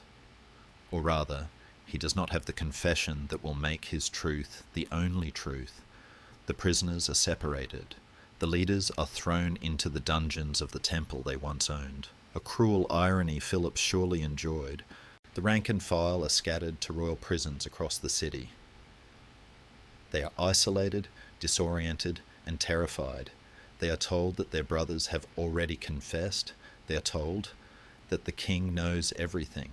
They are told that the Pope has sanctioned this, a lie at this point, as Clermont is still in Poitiers, completely unaware of the raid. As the sun sets on October 13th, the silence returns to the temple, but it is a different kind of silence. It is empty. The chant of the evening office is gone. The white mantles are gone. The great halls are filled with the king's accountants, tallying up the silver plates, the reliquaries and the coins. Philip IV sits in his palace, perhaps allowing himself a glass of wine. He has crossed the Rubicon. There is no going back now. He has attacked the church's favourite sons. To survive, he must prove they are monsters. And to prove they are monsters, he will need to break them one by one. The day of the sword is over. The time of the thumbscrew has begun. The doors of the cells clang shut, and the heavy iron bolts slide home, with a finality that echoes in the marrow of the bone. We are now in the subterranean world, the damp stone-walled underbelly of Paris, where the sunlight never reaches. The Knights Templar, men who have spent their lives under the vast open skies of the East, or riding through the green forests of Europe, are suddenly confined to spaces no larger than a grave. The psychological shock is immediate and devastating. It is one thing to be captured by a Saracen in battle. One expects cruelty from an enemy. It is quite another to be chained by your own king, by men who speak your language, share your faith, and perhaps even drank your wine a week ago. The interrogation begins almost immediately. Philip does not have time for a slow wearing down process. He needs results before the Pope can intervene. He needs confessions. To get them, he employs the Dominican Inquisition. This is a masterstroke of legal manoeuvring. Technically, the Templars are immune to secular justice. But Philip's confessor, William of Paris, happens to be the Grand Inquisitor of France. So, while the soldiers are the king's men, the questioners are technically churchmen acting under a special emergency. It is a distinction without a difference to the men strapped to the rack. The methods used in these dungeons are the stuff of nightmares, yet we must look at them to understand the collapse of the order. The question, as torture is euphemistically called, is applied with scientific precision. There is the strappado. The prisoner's hands are tied behind his back, and he is hoisted into the air by his wrists, dislocating the shoulders. There is the coating of feet in fat, and holding them over hot coals. There is starvation. There is the water cure. But the most effective torture is often psychological. The knights are isolated. They are told over and over that their Grand Master has already confessed. They are told that the king knows everything. They are told that if they simply admit to the errors of the order, errors that crept in over time, they will be forgiven and released. If they refuse, they will die as unrepentant heretics. It is a choice between a lie that offers life and a truth that guarantees death. Most of them choose the lie. And who can blame them? These are brave men, yes. They are trained to charge into a wall of spears. They are trained to endure the thirst of the desert, but they are not trained for this. They are not trained to have their dignity stripped away layer by layer in a cold, dark room. They break. And when they break, they vomit up exactly what the inquisitors want to hear. Did you deny Christ? Yes, the broken knight whispers. Did you spit on the cross? Yes, I spat near it. Did you worship the head? Yes, the head. This head becomes the centerpiece of the scandal. In the confessions, it is described in wild, contradictory ways. Some say it was a skull, some say it was made of wood And gold, some say it had 3 faces, some say it was a cat. It is given a name, Baphomet. Historians still argue whether this name is a corruption of Muhammad, suggesting the Templars had been secretly converted to Islam, or a Gnostic code, or simply a nonsense word invented by the torturers. Whatever it was, no physical idol is ever found. The temple is searched from top to bottom. They find gold, silver, relics of saints, and plenty of documents, but no 3-faced demon head. It exists only in the agony of the torture chamber. But the most crushing blow comes from the top. Jacques de Molay, the old lion, the godfather of the king's child, is brought before the inquisitors. We do not know exactly what they did to him.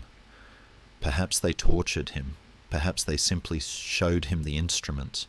Perhaps the 63-year-old man simply collapsed under the sheer weight of the betrayal. On October 24th, less than 2 weeks after the arrest, Molay confesses. He admits to denying Christ and spitting on the cross. He claims he did it only because it was part of the initiation ritual, a strange test of obedience that he didn't understand but followed anyway. He denies the sodomy and the idol, but the damage is done. The Grand Master of the Knights Templar has admitted to heresy. Nogaret ensures this confession is not kept secret. He publishes it. He has it read in public squares.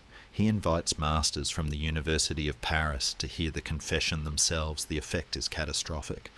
If the Grand Master says they are guilty, then they must be guilty. The defence of the order evaporates. Knights who might have held out in their cells hear that Molay has folded, and their resistance crumbles. If he says we did it, then I suppose we must say it too. Within weeks, hundreds of Templars have confessed. The transcripts are sent to the king. They are a monotonous, horrifying litany of the same sins, repeated with suspicious uniformity. I denied, I spat, I kissed. It is a mass hallucination induced by pain. There is a dark absurdity to it all. One knight, when asked about the idol, describes it as a painted board. Another says it was a reliquary of Saint Ursula. They are clearly making it up as they go along, trying to guess what the Inquisitor wants them to say so the pain will stop. But Philip does not care about the inconsistencies. He cares about the volume. He has a mountain of parchment signed and sealed, proving that the most powerful military order in Christendom is actually a satanic cult. The news travels to the public, and the reaction is a mixture of horror and titillation. The medieval world is obsessed with the devil, and here is the devil's work, right in the centre of Paris. The sympathy for the Templars vanishes. They are no longer the victims of a greedy king. They are monsters who have been deceiving the faithful for years. Thank God for King Philip, the people say. He has saved us from the vipers. But amidst the screams and the scratching of quills, a few brave souls try to stand firm. Some knights refuse to confess. They die under torture, their bodies thrown into shallow graves. Their silence is not recorded. Their courage is erased. History hears only the voices of the broken, because those are the only voices Philip allows to speak. As the winter of 1307 sets in, the cells of the temple are freezing. The knights are in rags. They are fed on bread and water. They are physically ruined men. But Philip is warm in his palace. He has won the first round. He has the confessions. Now he must face the only power left that can stop him, the Pope. Clement, therefore, is finally reacting. He is angry, not because the Templars were tortured, that is regrettable, but common, but because his authority has been usurped. The Inquisition belongs to the Church, not the king. Clement demands the prisoners be handed over to him. Philip smiles. He has the transcripts. He has the Grand Master's signature. He sends a copy of the confessions to the Pope with a note that effectively says, "Look at what your holy knights have admitted to. How can you defend them now?" The psychological dismantling of the order is complete. They have lost their reputation, their freedom, and their dignity. But the legal battle is just beginning. The king has the truth of the torture chamber, but the Pope wants the truth of the law. And somewhere in the dark, Jacques de Molay is weeping, realizing that his weakness has damned his brothers. He has bought his life with a lie, but the bill has not yet come due. For a brief, breathless moment, in the winter of 1308, the machinery of destruction pauses. The screams in the dungeons fade, replaced by the furious scratching of quills in the papal chambers. Pope Clement V, the man Philip thought was safely in his pocket, has finally realized the magnitude of the trap he is in. He is weak, yes, and sick and compromised, but he is still the vicar of Christ, and he possesses a sudden, stubborn flash of pride. He realizes that if he allows a king to arrest, torture, and condemn a religious order without papal permission, the authority of the church is effectively dead. Clement strikes back. He issues a bull suspending the powers of the French bishops and inquisitors. He orders the trials to stop. He demands that the prisoners and their property be handed over to the church immediately. It is a stunning reversal. Suddenly, the torturers have to put down their tools. The dungeons of the temple fall silent. And in that silence, something dangerous happens. The Templars begin to wake up. Without the daily application of the rack and the strappado, the fog of pain lifts.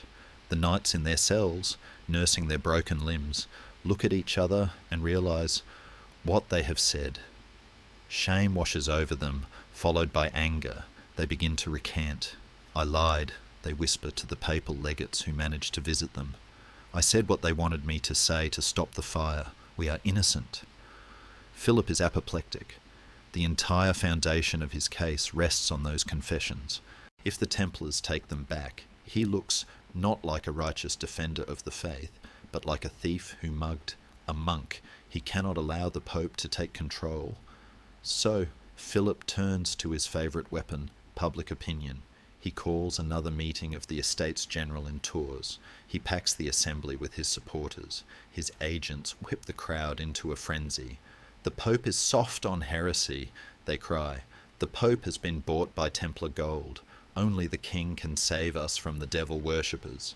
It is a terrifying display of populism. Philip is effectively threatening the Pope with a schism. "Do what I want, or the French church will go its own way." Under this immense pressure, Clement wavers. He seeks a compromise. He agrees to open a formal papal commission to investigate the order, but he allows the king to keep custody of the bodies and the money. It is a fatal concession.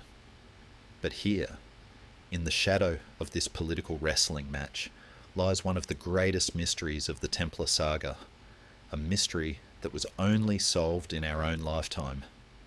In August 1308, Philip claims he is sending the leaders of the order, Jacques de Molay and 4 other dignitaries, to the Pope in Poitiers. But the convoy stops halfway, at the royal fortress of Chinon. The king sends a message. "So sorry, Holy Father. The prisoners are too ill to travel further. They must stay at Chinon." It is a blatant lie. Philip is keeping the leaders hostage, afraid that if they see the Pope face to face, they will recant everything and the Pope will free them. Clement sends 3 of his most trusted cardinals to Chinon to interview the leaders.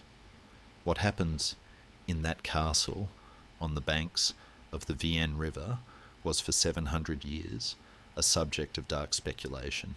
History books told us that the leaders confessed again and the Pope condemned them. But history was wrong. In 2001, an Italian researcher in the Vatican's secret archives stumbled upon a document that had been misfiled for centuries. It is now known as the Chinon Parchment. It is the original record of that interrogation, and it tells a radically different story. According to this parchment, Jacques de Molay and the other leaders did admit to certain irregularities, specifically the strange initiation rituals involving denial and spitting. But they explained them as a test of obedience, a crude hazing ritual intended to simulate what a knight might face if captured by Saracens. If you are captured and they tell you to deny Christ or die, what will you do? It was a simulation of apostasy, not true heresy. They swore they had never truly denied God in their hearts. And here is the shocking truth. The cardinals believed them. The Chinon parchment records that the cardinals granted Jacques de Molay and the others absolution. The Pope formally forgave them.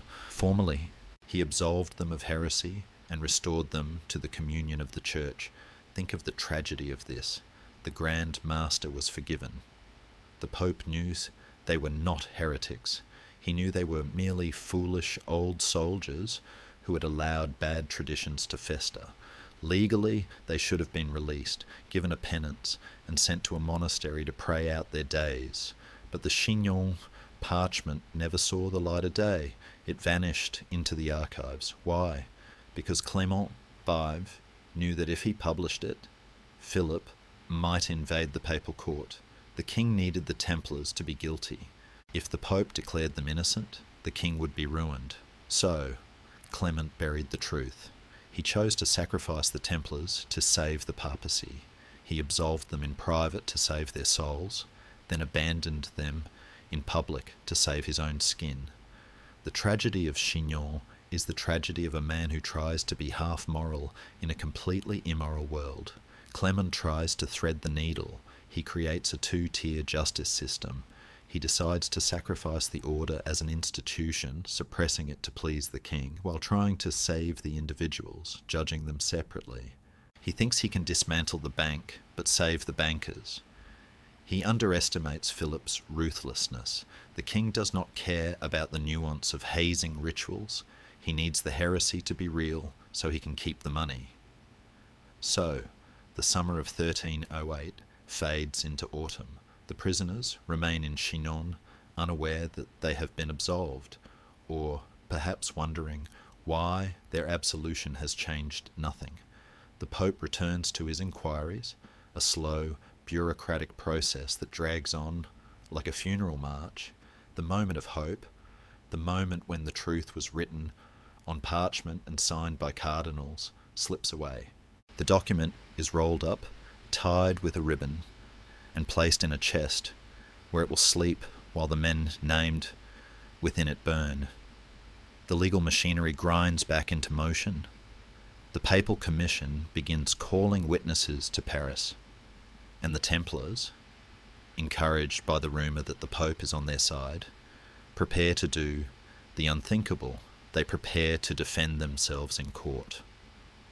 They do not know that the verdict has effectively already been rendered in the silence of a Vatican archive. They are walking into a courtroom where the judge has already been bribed and the jury is packed with executioners. But for a few brief months, there is a glimmer of light, a belief that the Vicar of Christ will stand up for his soldiers. It is the cruelest hope of all. Spring comes to Paris in 1310, bringing with it the scent of blooming hawthorn and the deceptive promise of renewal. In the gardens of the bishop's palace, where the papal commission is finally sitting, the air is soft and warm. But for the Knights Templar, this spring is not a season of life.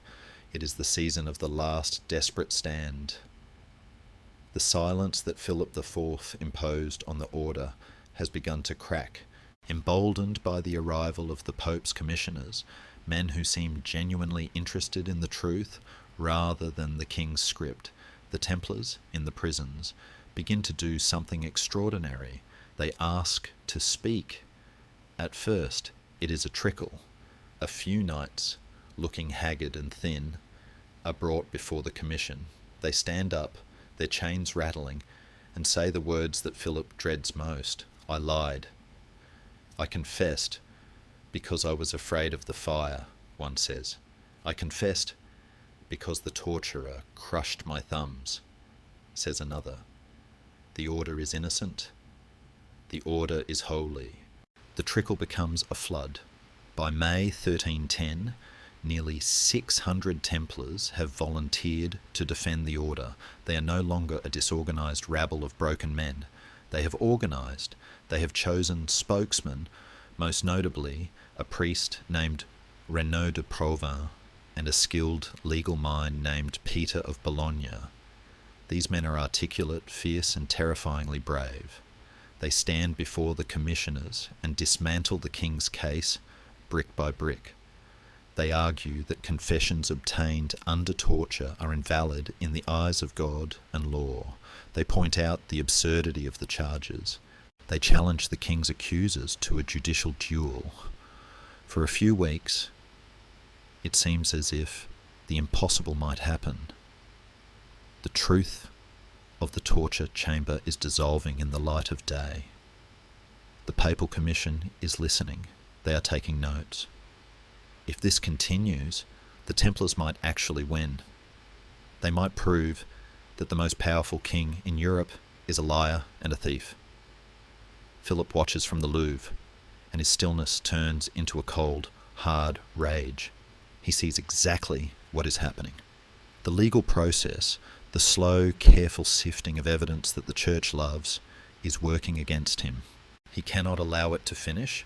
He needs to stop the defence, and he needs to stop it now. But he cannot simply rush into the Papal Commission and arrest everyone. That would be a direct attack on the Pope. He needs a loophole. He needs a jurisdiction that he controls. He finds it in the Archbishop of Sens. The Archbishop is Philippe de Marigny, a man who owes his entire career to the king. He is the brother of Enguerrand de Marigny, Philip's chief minister and financial wizard. On Philip's orders, the Archbishop calls a provincial council in Paris. This is a local church court, technically independent of the Papal Commission. Its purpose is not to investigate the order, but to judge the individuals. And here, Philip springs the ultimate legal trap, a mechanism so cruel it takes the breath away. Under the laws of the Inquisition, a heretic who confesses and repents is given a penance, usually prison. But a heretic who confesses, repents, and then recants his confession is classified as a relapsed heretic. The Church views this as a sign that the devil has reclaimed the soul. There is no second chance for a relapsed heretic. The only punishment is death by fire. Do you see the horror of the logic? By standing such up to defend the order, by saying we are innocent, we lied under torture, the Templars are technically recanting their previous confessions. Therefore, by the twisted logic of the king's court, their act of defence is their death warrant. They are not dying because they are guilty. They are dying because they tried to prove they were innocent. The Archbishop moves with lethal speed. On the morning of May 12, 1310, he passes judgment. 54 Templars, men who had stepped forward to defend their brothers, are condemned as relapsed heretics. They are handed over to the secular arm, which means the king's sheriff. The execution is set for that very afternoon.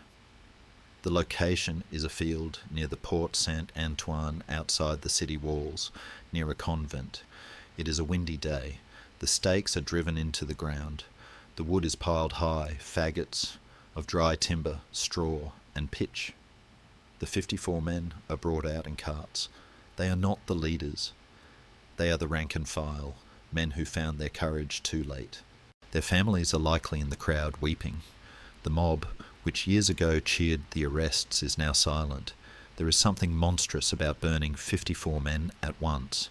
It is not an execution, it is a massacre. As they are chained to the stakes, the king's officials offer them a final deal. Confess, they whisper, just admit the charges again, and you will be spared. You will go back to prison, but you will live. It is a test of the soul. The flames are lit. The smoke begins to curl around their feet. And in this moment, the Knights Templar reclaim their honour. Not a single one of the 54 accepts the offer.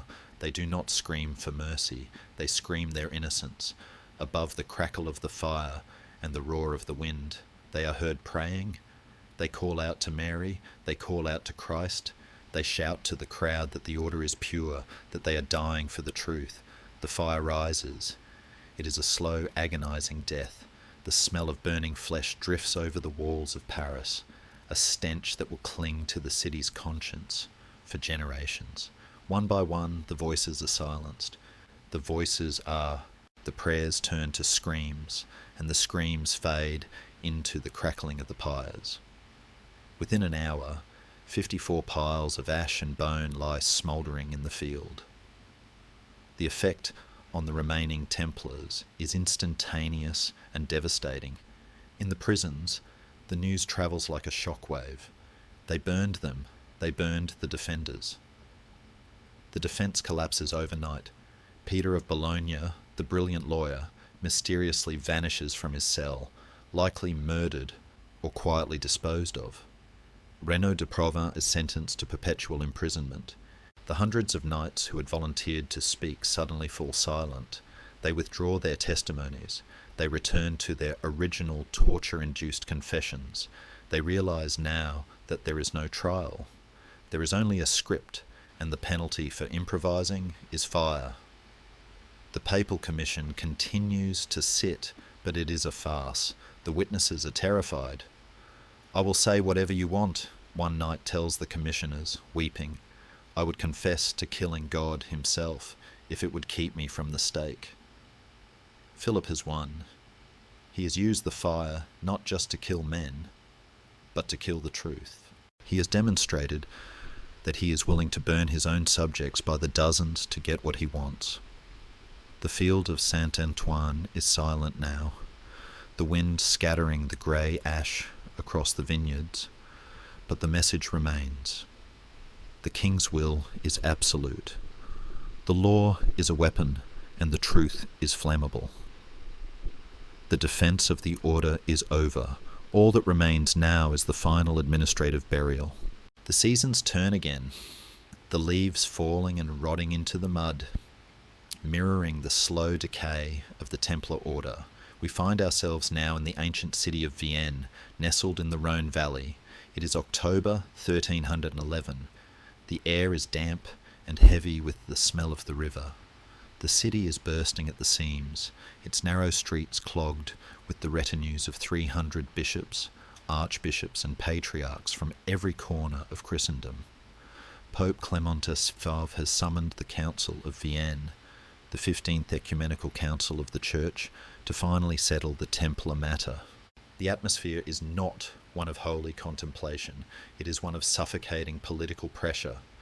The council is intended to be the rubber stamp that validates the king's destruction of the order. Clement expects the bishops to simply look at the confessions, nod their heads, and vote for abolition. But something unexpected happens. The bishops, it seems, have a conscience. When the council opens in the majestic cathedral of Saint-Maurice, a question is raised. Shall we hear the defence? It is a simple question of natural justice. Despite the burnings in Paris, despite the torture, despite the king's propaganda, the majority of the bishops, especially those from England, Germany and Spain, vote yes. They argue that one cannot condemn a religious order that has served the Church for 2 centuries without allowing it to speak. 7 Templars, bedraggled and unkempt, actually appear at the council doors, offering to defend the order. Clement is terrified. If the Templars speak in open council, if they tell the assembled fathers about the torture, about the lies, about the recantations, the entire case could collapse. The king's narrative is fragile. It cannot withstand the scrutiny of a fair trial. So, Clement does what a weak man always does in the face of a difficult truth. He suppresses it. He orders the 7 Templars arrested and thrown into prison. He silences the council. The bishops sit in the cathedral, muttering among themselves, but they are leaderless. Then the shadow falls. In March 1312, King Philip IV arrives. He does not come as a humble pilgrim, he comes with an army. He camps outside the walls of Vienne, his soldiers' fires visible from the cathedral towers. It is a not so subtle message. Finish this, or I will. On March 20th, Philip rides into the city. He marches into the council chamber, flanked by his sons and his most imposing knights. He does not speak. He simply sits in the front row, staring at the Pope. The silent statue is back, and his silence screams. Under the weight of that stare, Clement breaks. He cannot condemn the Templars based on the evidence because the evidence is garbage. But he cannot acquit them because Philip will destroy the papacy. So he invents a third way. He decides to kill the order, not with a sword of justice, but with a pen of bureaucracy. On April 3rd, 1312, the bull vox in excelso, a voice from on high, is read aloud in the cathedral. The king sits in his chair, impassive. The bishops sit in theirs, cowed. The Pope reads the fatal decree. Listen closely to the wording, for it is a masterpiece of evasion. We suppress the order of the Templars, and its rule, habit, and name by an inviolable and perpetual decree, and we entirely forbid that anyone from now on enter the order. Not by way of judicial sentence, but by way of apostolic provision. Do you hear the distinction? Not by way of judicial sentence. Clement admits, in the very document that kills them, that he cannot prove they are guilty. He is suppressing them because the order has become too defamed to function.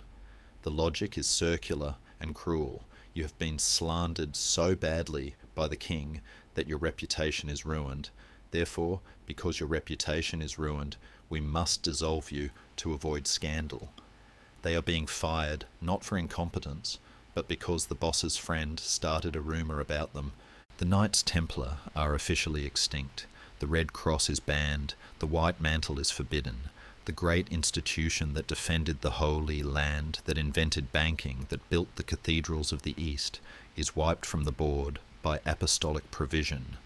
But there is still the matter of the money. Philip is waiting for the payout. He expects the Templar lands and gold to be transferred to the crown. Here, Clement manages a small final act of defiance, or perhaps just an attempt to keep up appearances.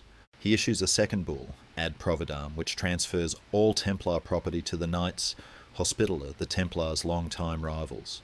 Philip is annoyed, but he is not defeated. He is a lawyer, remember. He accepts the transfer, but he presents the Hospitallers with a bill. He claims the crown is owed massive sums for the costs of the imprisonment, the trials, the administration of the estates for the last 5 years, and the protection of the kingdom. The sum is staggering. The Hospitallers get the land, yes, but they also inherit a debt so crushing that they will be financially crippled for a generation. In the end, the gold flows exactly where it was always meant to flow, into the French treasury.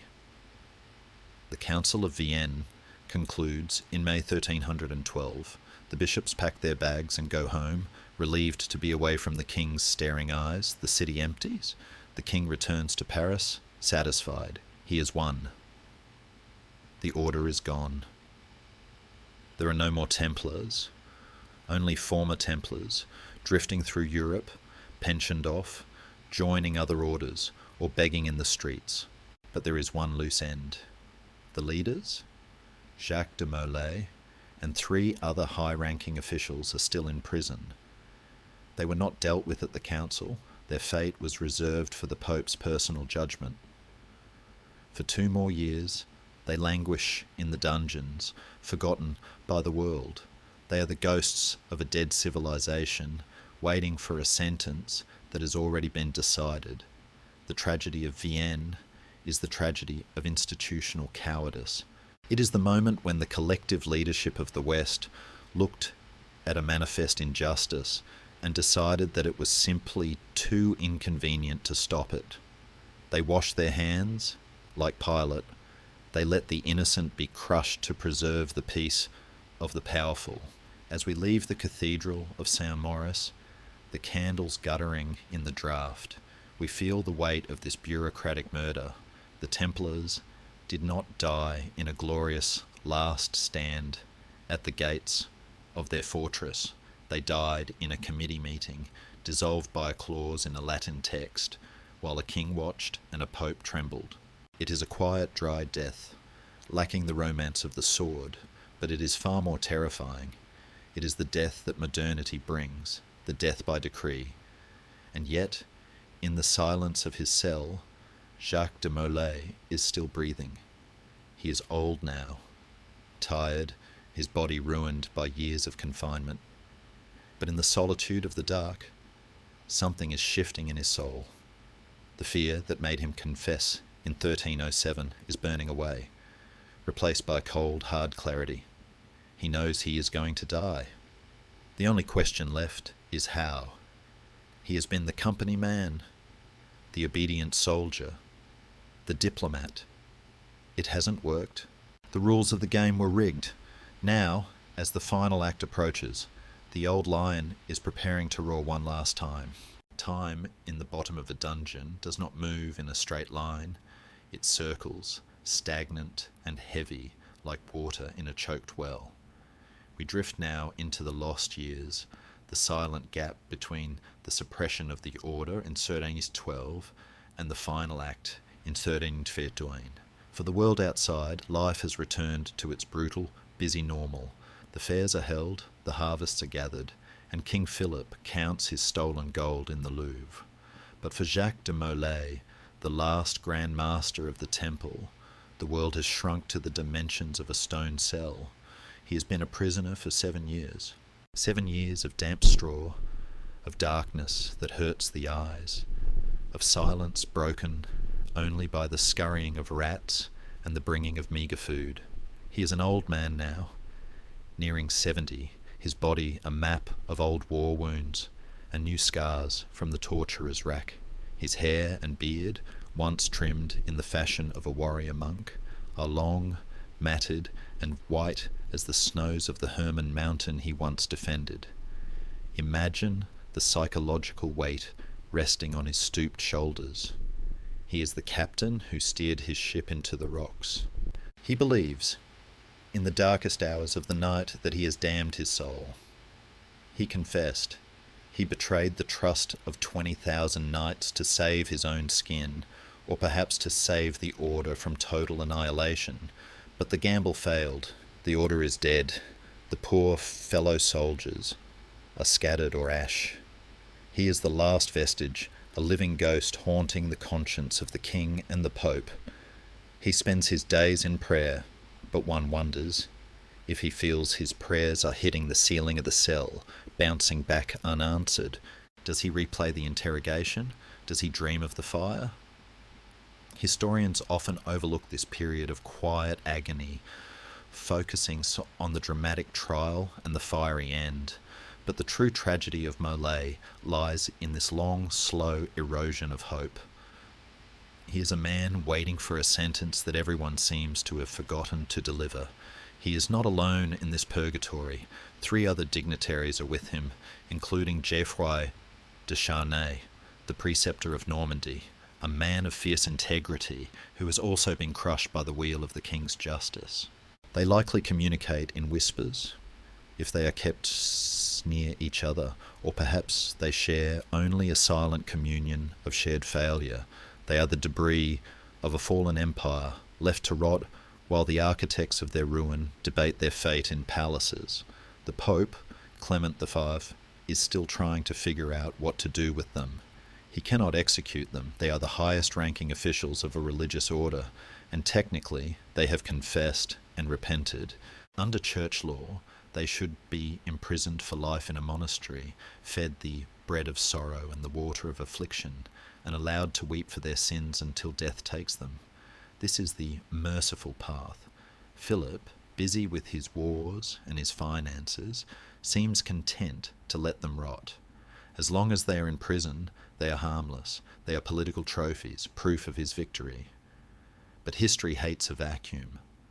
The loose end must be tied. In March 1314, the machinery finally grinds back into motion. The Pope appoints a commission of 3 cardinals to pass the final judgment. They are men of the system, bureaucrats in red hats who view this task as a formality. The script is written. The prisoners will be brought out. They will publicly confess their crimes one last time to satisfy the people. They will be sentenced to perpetual imprisonment. The curtain will fall. It is a piece of administrative theatre designed to provide closure. On the morning of March 18th, 1314, the heavy doors of the prison are unbarred. The light of the outside world floods in, blindingly bright to eyes accustomed to the gloom. Molay and his companions are blinked into the day. They are led out, stumbling on legs, atrophied by lack of use, their clothes hanging loosely on their gaunt frames. They are not taken to a torture chamber this time. They are taken to the heart of Paris, to the Parvis, the open square, in front of the Cathedral of Notre Dame. The scene is set with medieval grandeur. A high wooden platform has been erected, draped in fabric. Soldiers line the perimeter, keeping back the surging crowds. All of Paris has come to watch. To the common people, these men are legends, ogres, fallen angels. They strain to see the famous Grand Master, the man who supposedly worshipped a cat and spat on the cross. They see only a frail, broken old man blinking in the spring sunshine, looking more like a beggar than a lord of the Levant. The cardinals sit on their thrones, resplendent in their robes, radiating authority and holiness. They hold the scrolls that contain the fate of the Templars. The atmosphere is heavy with a strange, suffocating dullness. It is the feeling of a funeral where the body has already been buried for years. The Cardinal of Albano stands to speak. He delivers a sermon, a long, winding Latin discourse that lists the crimes of the order. He speaks of the heresy, the idolatry, the corruption. He recounts the confessions of the men standing on the platform. He paints them as penitent sinners who have been snatched from the jaws of the devil by the mercy of the church. The crowd listens, entranced. It is a good story. It confirms that their king was right, that the Pope is wise, and that the world is safe from these secret evils. Molay listens. He understands Latin. He hears the words washing over him: heretic, sodomite, idolater, penitent. He hears his own name used to validate a lie that has destroyed everything he ever loved. He looks out at the crowd, the faces of the Parisians, the people he once swore to protect. He looks at the spires of the cathedral, reaching up toward a silent heaven. He looks at the soldiers of the king, the men who serve the man who stole his treasury and murdered his brothers. Something shifts in the old man's chest. It is a physical sensation, like a stone cracking open. For 7 years, he has played the game, he has submitted. He has hoped that by being compliant he could salvage something, his life perhaps, or a shred of dignity. But as the cardinal drones on, pronouncing the sentence of perpetual imprisonment, the realization hits Molay with the force of a physical blow. There's nothing left to save. The order is gone. His reputation is destroyed. His life is a ruin. If he stays silent now, he dies a liar. He dies confirming the very slander that killed his brothers. The script calls for him to kneel. It calls for him to say, Amen, to accept the mercy of the church, to be led back to his hole in the ground to die in the dark. The cardinals finish their reading. They turn to the prisoners, expecting the nod, the bowed head, the submission. The crowd leans in. The silence stretches, tight as a bowstring. And in that silence, Jacques de Molay straightens his back. The rust of 7 years falls away. The trembling in his hands stops. He is no longer the broken prisoner. He is the Grand Master of the temple. He steps forward to the edge of the platform. He raises a hand not to beg for mercy, but to demand silence. The cardinals look at him annoyed. This is not in the script. The soldiers tighten their grip on their spears. Grand Master, one of the cardinals might have whispered, kneel and accept the sentence. But Mole does not kneel. He takes a breath of the cool March air, the air of the city that betrayed him. He looks directly at the cardinals, his eyes burning with a sudden terrifying clarity. He opens his mouth to speak, and as the first syllable forms on his lips, the history of the Middle Ages holds its breath. The lie has reached its limit. The truth is about to catch fire. The architect, Philip, is not here. He is in his palace, confident that the matter is closed. He does not know that the old lion has one last roar left in him, a roar that will shake the foundations of his throne and echo down the corridors of time. The sun hangs high over Notre Dame, indifferent and bright, as the Grand Master begins to speak the words that will seal his doom and his immortality. Silence, Mole's voice rasps, not loud, but cutting through the murmur of the crowd like a serrated blade. He does not look at the ground, he looks at the cardinals, then past them, scanning the sea of faces, until his gaze seems to fix on something beyond the horizon of the visible world. I confess, he begins, and the cardinals nod, expecting the rote admission of heresy. I confess that I am indeed guilty of the greatest shame. He pauses. The wind tugs at his ragged beard. But not of the crimes you charge me with. My guilt is that I have lied. I have lied to save my own miserable flesh. I admitted to sins the order never committed. I betrayed my brothers to escape the torture, but I will lie no more. The order is pure, the order is holy, the charges are false. I call upon God as my witness. The temple is innocent. Beside him, Geoffroy de Charnay, the preceptor of Normandy, lifts his head. The spark catches. He speaks the truth, Charnay shouts, his voice cracking with emotion. We are innocent. The king is the liar. The Pope has betrayed us. The platform erupts into chaos. The cardinals are thunderstruck. This is not just a disruption, it is a legal catastrophe. By retracting their confessions, Mole and Charnay have instantly transformed themselves from penitent sinners back into relapsed heretics. But the cardinals, perhaps shaken by the raw power of the moment, hesitate. They do not know what to do. They order the provost of Paris to take the men back to custody. We will decide their fate tomorrow, they mutter, gathering their robes and fleeing the platform as the crowd begins to surge, shouting questions, debating, confused by this sudden reversal of the script. But there is one man who does not hesitate. The news reaches the Louvre within the hour. King Philip IV is eating his midday meal, or perhaps he is sitting by the window watching the river.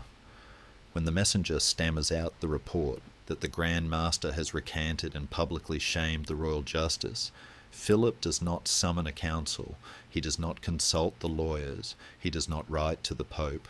He stands up.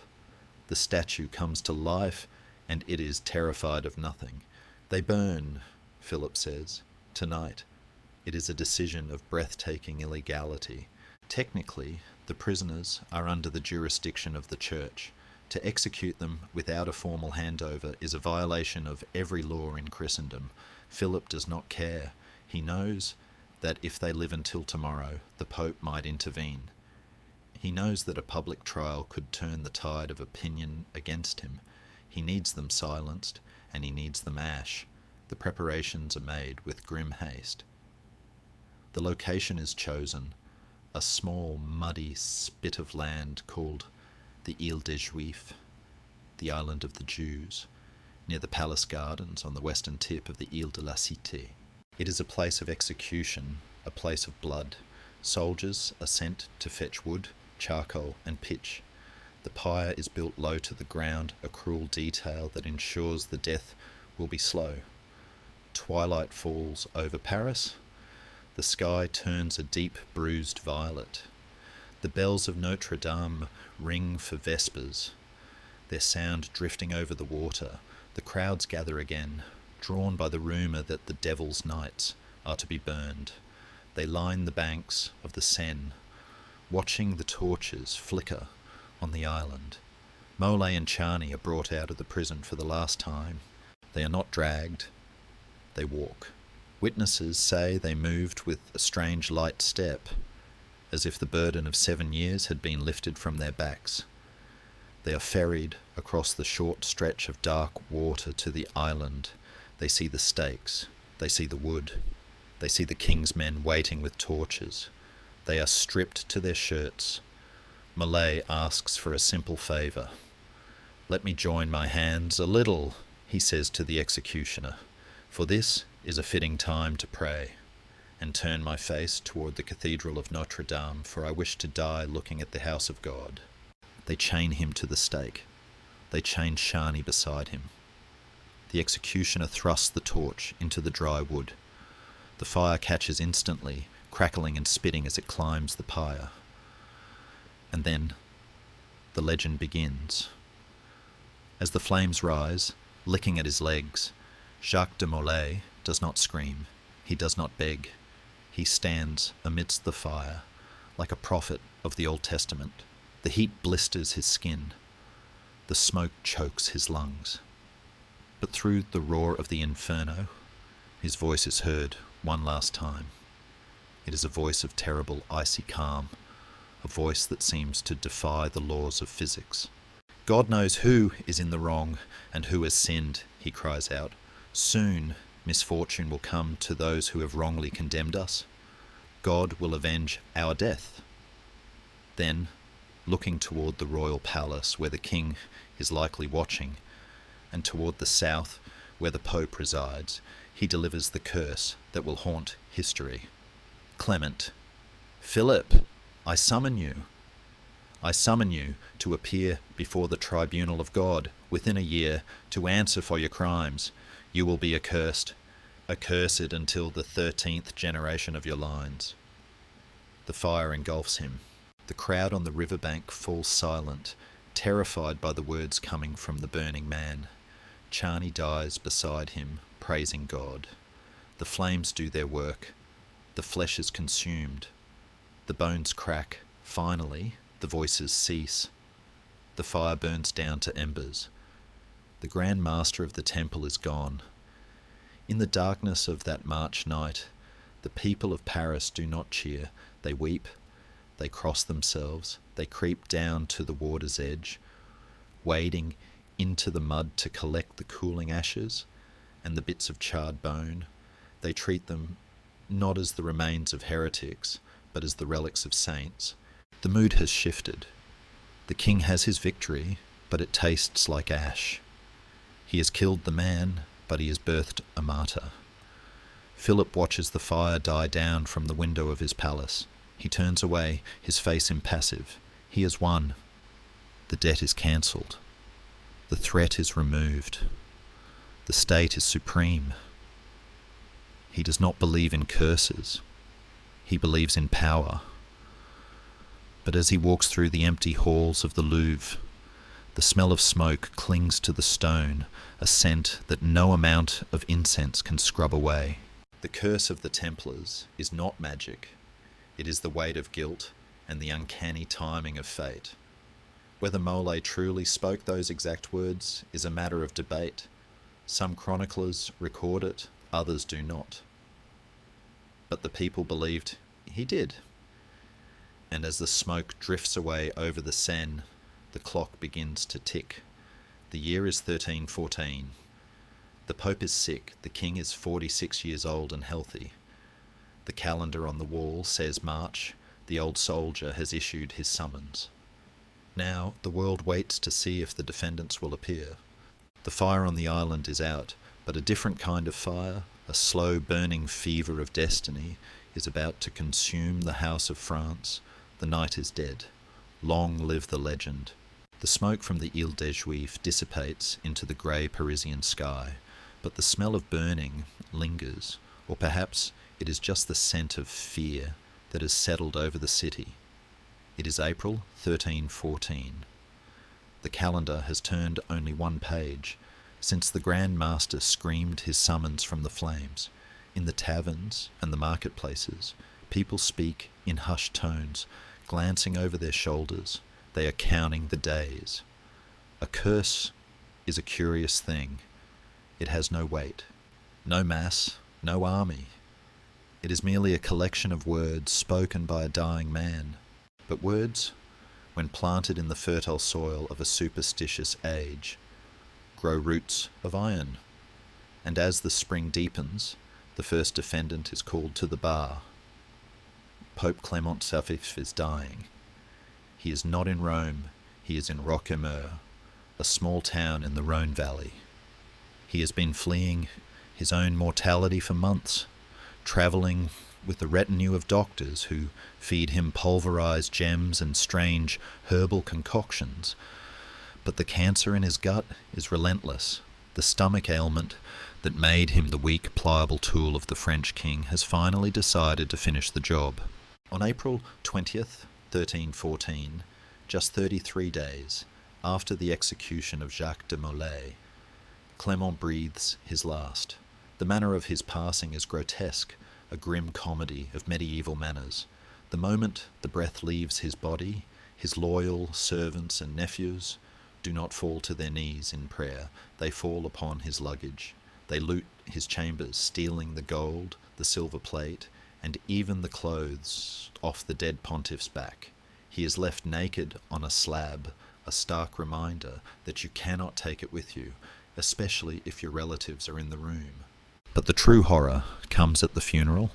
His body is laid out in a church in Carpentras. During the vigil, a violent thunderstorm erupts, a meteorological coincidence that the chroniclers seize upon with glee. A bolt of lightning strikes the church, igniting a fire. The flames reach the bier. By the time the fire is extinguished, the lower half of the Pope's body has been consumed. The man who allowed the Templars to burn has been burned himself. Even in death, the symmetry is so perfect, so terrifyingly literary, that it sends a shiver through the courts of Europe. One down, the people whisper. One to go. In Paris, King Philip IV hears the news. He does not tremble. He is the Iron King, after all. He dismisses the lightning strike as weather and the death as the natural end of a sick man. He is 46 years old. In the prime of his life, he is tall, strong, and hunts regularly. He has 3 adult sons, Louis, Philip, and Charles, ensuring the succession of the Capetian dynasty for generations to come. The curse is nonsense. Yet, the summer of 1314 brings a different kind of rot to the House of France. It is not a disease of the body, but of the family. A scandal erupts that shatters the king's stoic calm. It is revealed that his 3 daughters-in-law, the wives of his sons, have been involved in the Tour de Nesle affair. 2 of them are accused of adultery with 2 knightly brothers, Philippe and Gautier d'Aulnay. The knights are tortured and executed. The princesses are imprisoned. The legitimacy of the royal line is suddenly in question. The 13th generation, part of Molay's curse, seems to be taking root early. Philip, the prude, the moralist who burned the Templars for vice, finds his own house filled with sin.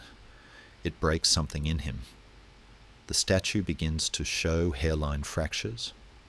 Autumn arrives. The leaves in the forest of Halata turn gold and blood red. It is November. The king decides to go hunting. It is his escape, the one place where the complexities of finance and theology disappear, replaced by the simple clarity of the chase. He rides out from his castle at Pont Saint-Maxence, deep into the woods.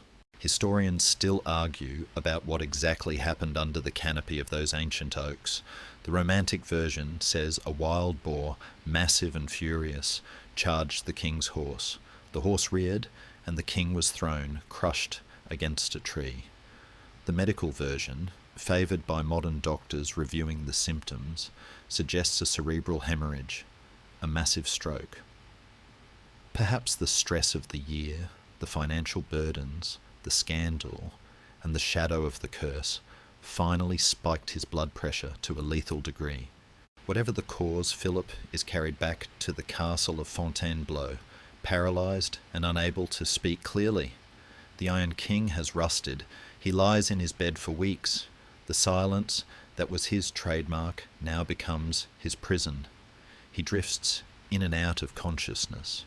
In his lucid moments, the chroniclers tell us he is seized by a terrible remorse.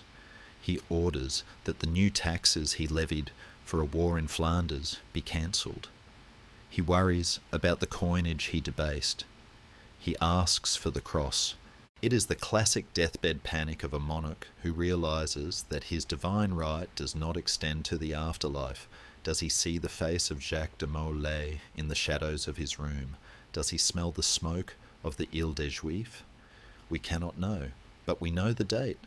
On November 29th, 1314, Philip V dies. It has been exactly 8 months since the execution. The shock is absolute. The king and the pope, the two most powerful men in Christendom, the architects of the Templar destruction, are both dead within the year. To the medieval mind, this is not a coincidence. This is a verdict.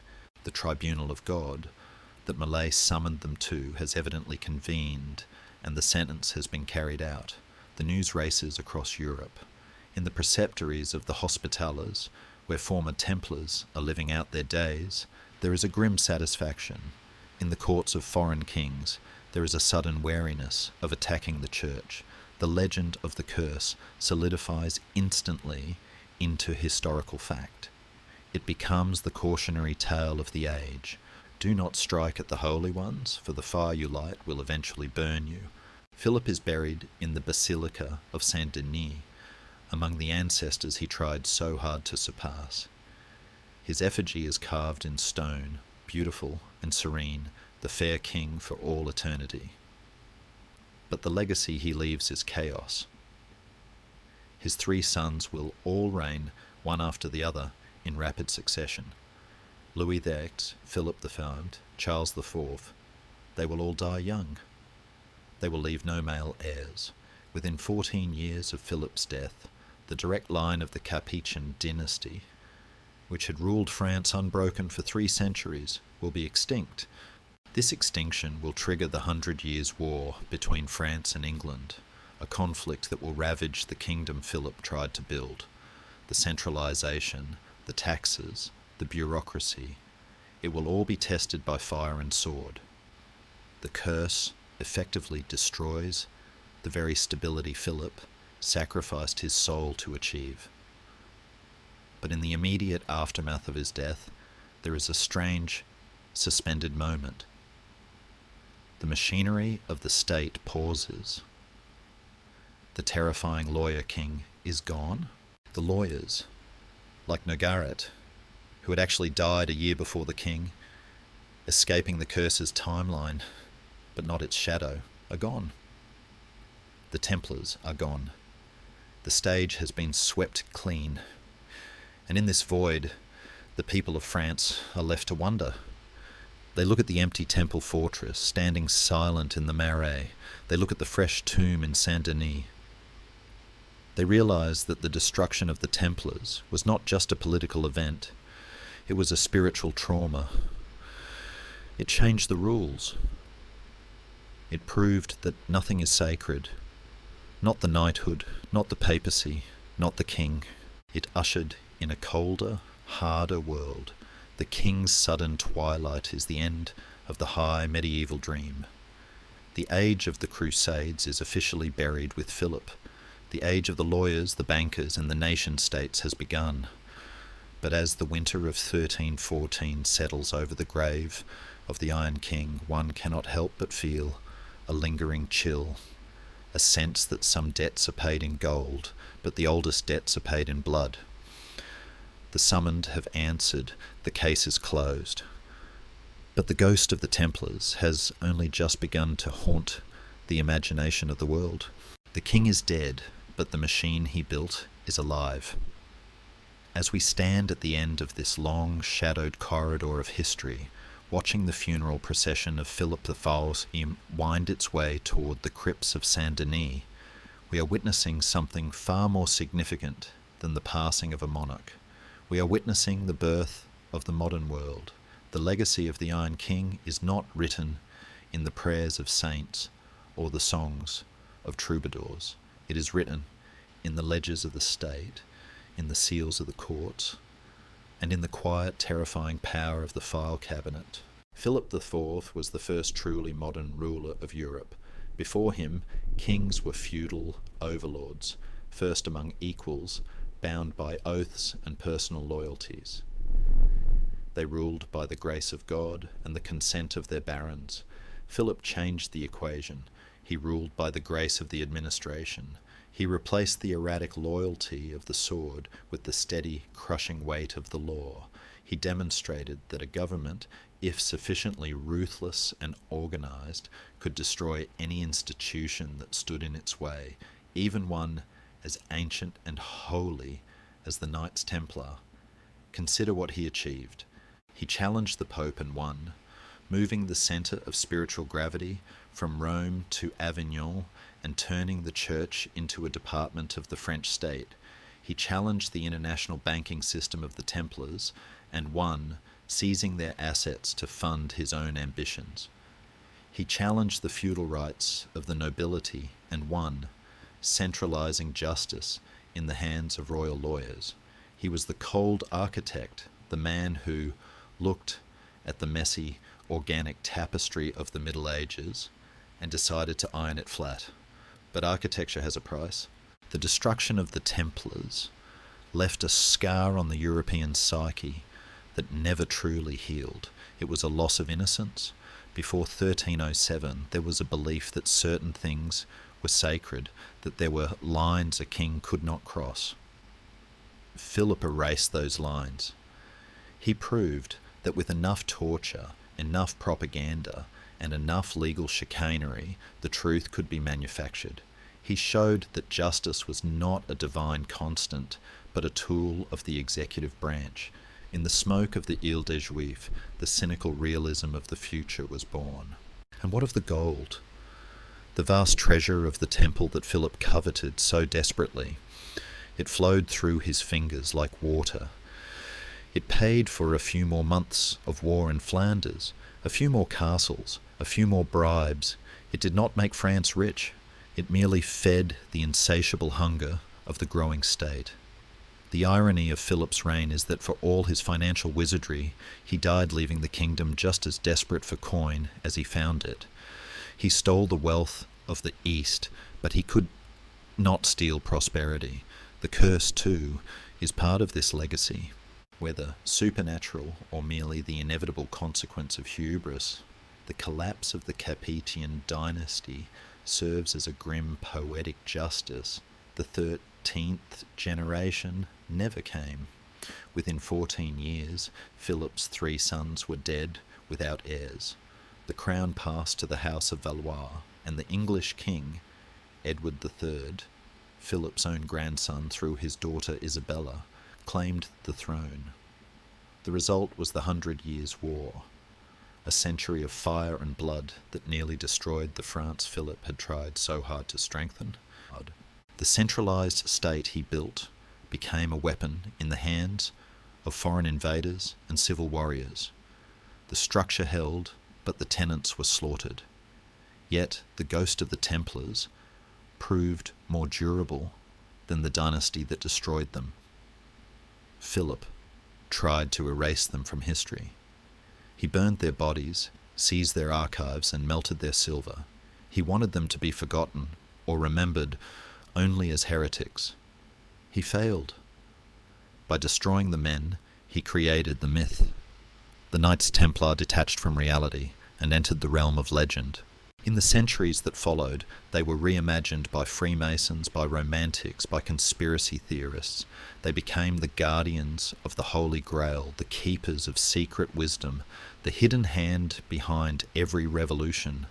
The silence Philip imposed on them became a canvas onto which the world painted its mysteries. The physical traces of the drama have largely vanished. The great fortress of the Temple in Paris, the city within a city, stood for centuries as a prison, most famously housing Louis XVI and Marie Antoinette before their own executions, a dark rime of history. But Napoleon, disliking its grim symbolism, had it demolished. Today, if you walk through the Marais, you will find a square, a market, a metro station named Temple, but the stones are gone. The donjon where Mole wept, the courtyard where the wagons of gold rolled out. They are ghosts beneath the pavement of a modern republic, but if you listen closely to the wind that blows through the chestnut trees of Paris, you can still hear the echo of the Iron King's silence. It is the silence of the state that watches, the bureaucracy that remembers, the power that justifies itself. Philip the Fourth taught the world that the reason of state, raison d'etat, is the ultimate logic. He was a man who believed that the end justified the means, even if the means involved burning the holiest soldiers of Christendom. He was not a monster in the conventional sense. He did not kill for pleasure. He killed for policy, and that is what makes him so chillingly relevant. He reminds us that the most dangerous tyrants are not the madmen who scream from balconies, but the quiet men who sit at desks, signing papers that turn human beings into ash, convinced that they are doing it for the good of the realm. As we bid farewell to King Philip and the Knights Templar, we are left with a final, lingering image. It is not of the fire, or the torture, or the gold. It is of the two men facing each other across the abyss of power. The Grand Master, Jacques de Molay, representing the old world of faith, loyalty, and tradition. Flawed, arrogant, but ultimately sincere. And the King, Philip the Fair, representing the new world of law, finance, and absolute authority. Cold, beautiful, and ultimately hollow. They are locked in an eternal struggle.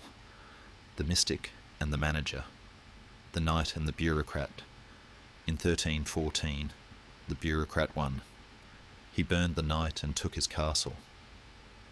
But in the long judgment of history, it is the knight who captures our hearts. We do not dream of being Philip IV. We dream of the Templars. We dream of the white mantles and the red crosses, of the sword in the sand, of the courage to stand before the flames and speak the truth. The fire on the island has burned out.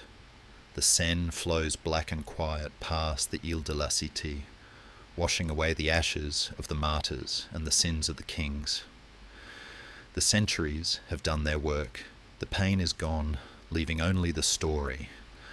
And what a story it is!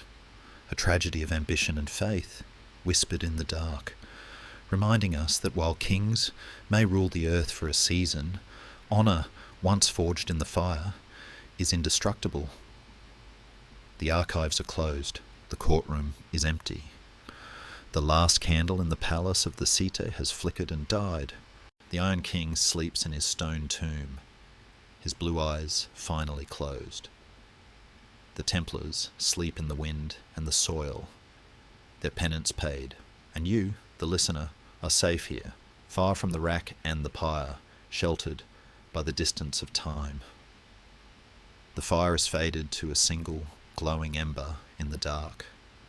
The shouting of the crowds in medieval Paris has turned into the soft rustle of leaves outside your window. The heavy iron chains of the temple are gone, replaced by the weightless comfort of your blankets. We have walked a long road together tonight, through the palaces of kings and the dungeons of monks, across centuries of ambition and sorrow. But now it is time to let the history books close. Let the figures of Philip and Mole drift away like smoke, becoming transparent, dissolving into the gentle fog of sleep. They are at peace now, and so are you. The drama is over. The judgment is finished. There is nothing left to solve, nothing left to argue, nothing left to fear. There is only the quiet of the present moment, the steady rhythm of your breathing, and the safety of the night. Release the tension from your shoulders. Unclench your hands. Let the story settle in your mind, not as a burden, but as a lullaby, a tale of things that happened long ago, in a world that can no longer touch you.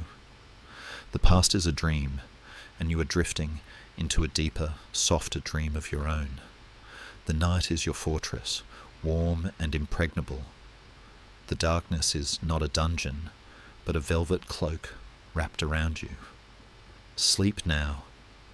The timeline is safe. The stars are watching. Sweet dreams.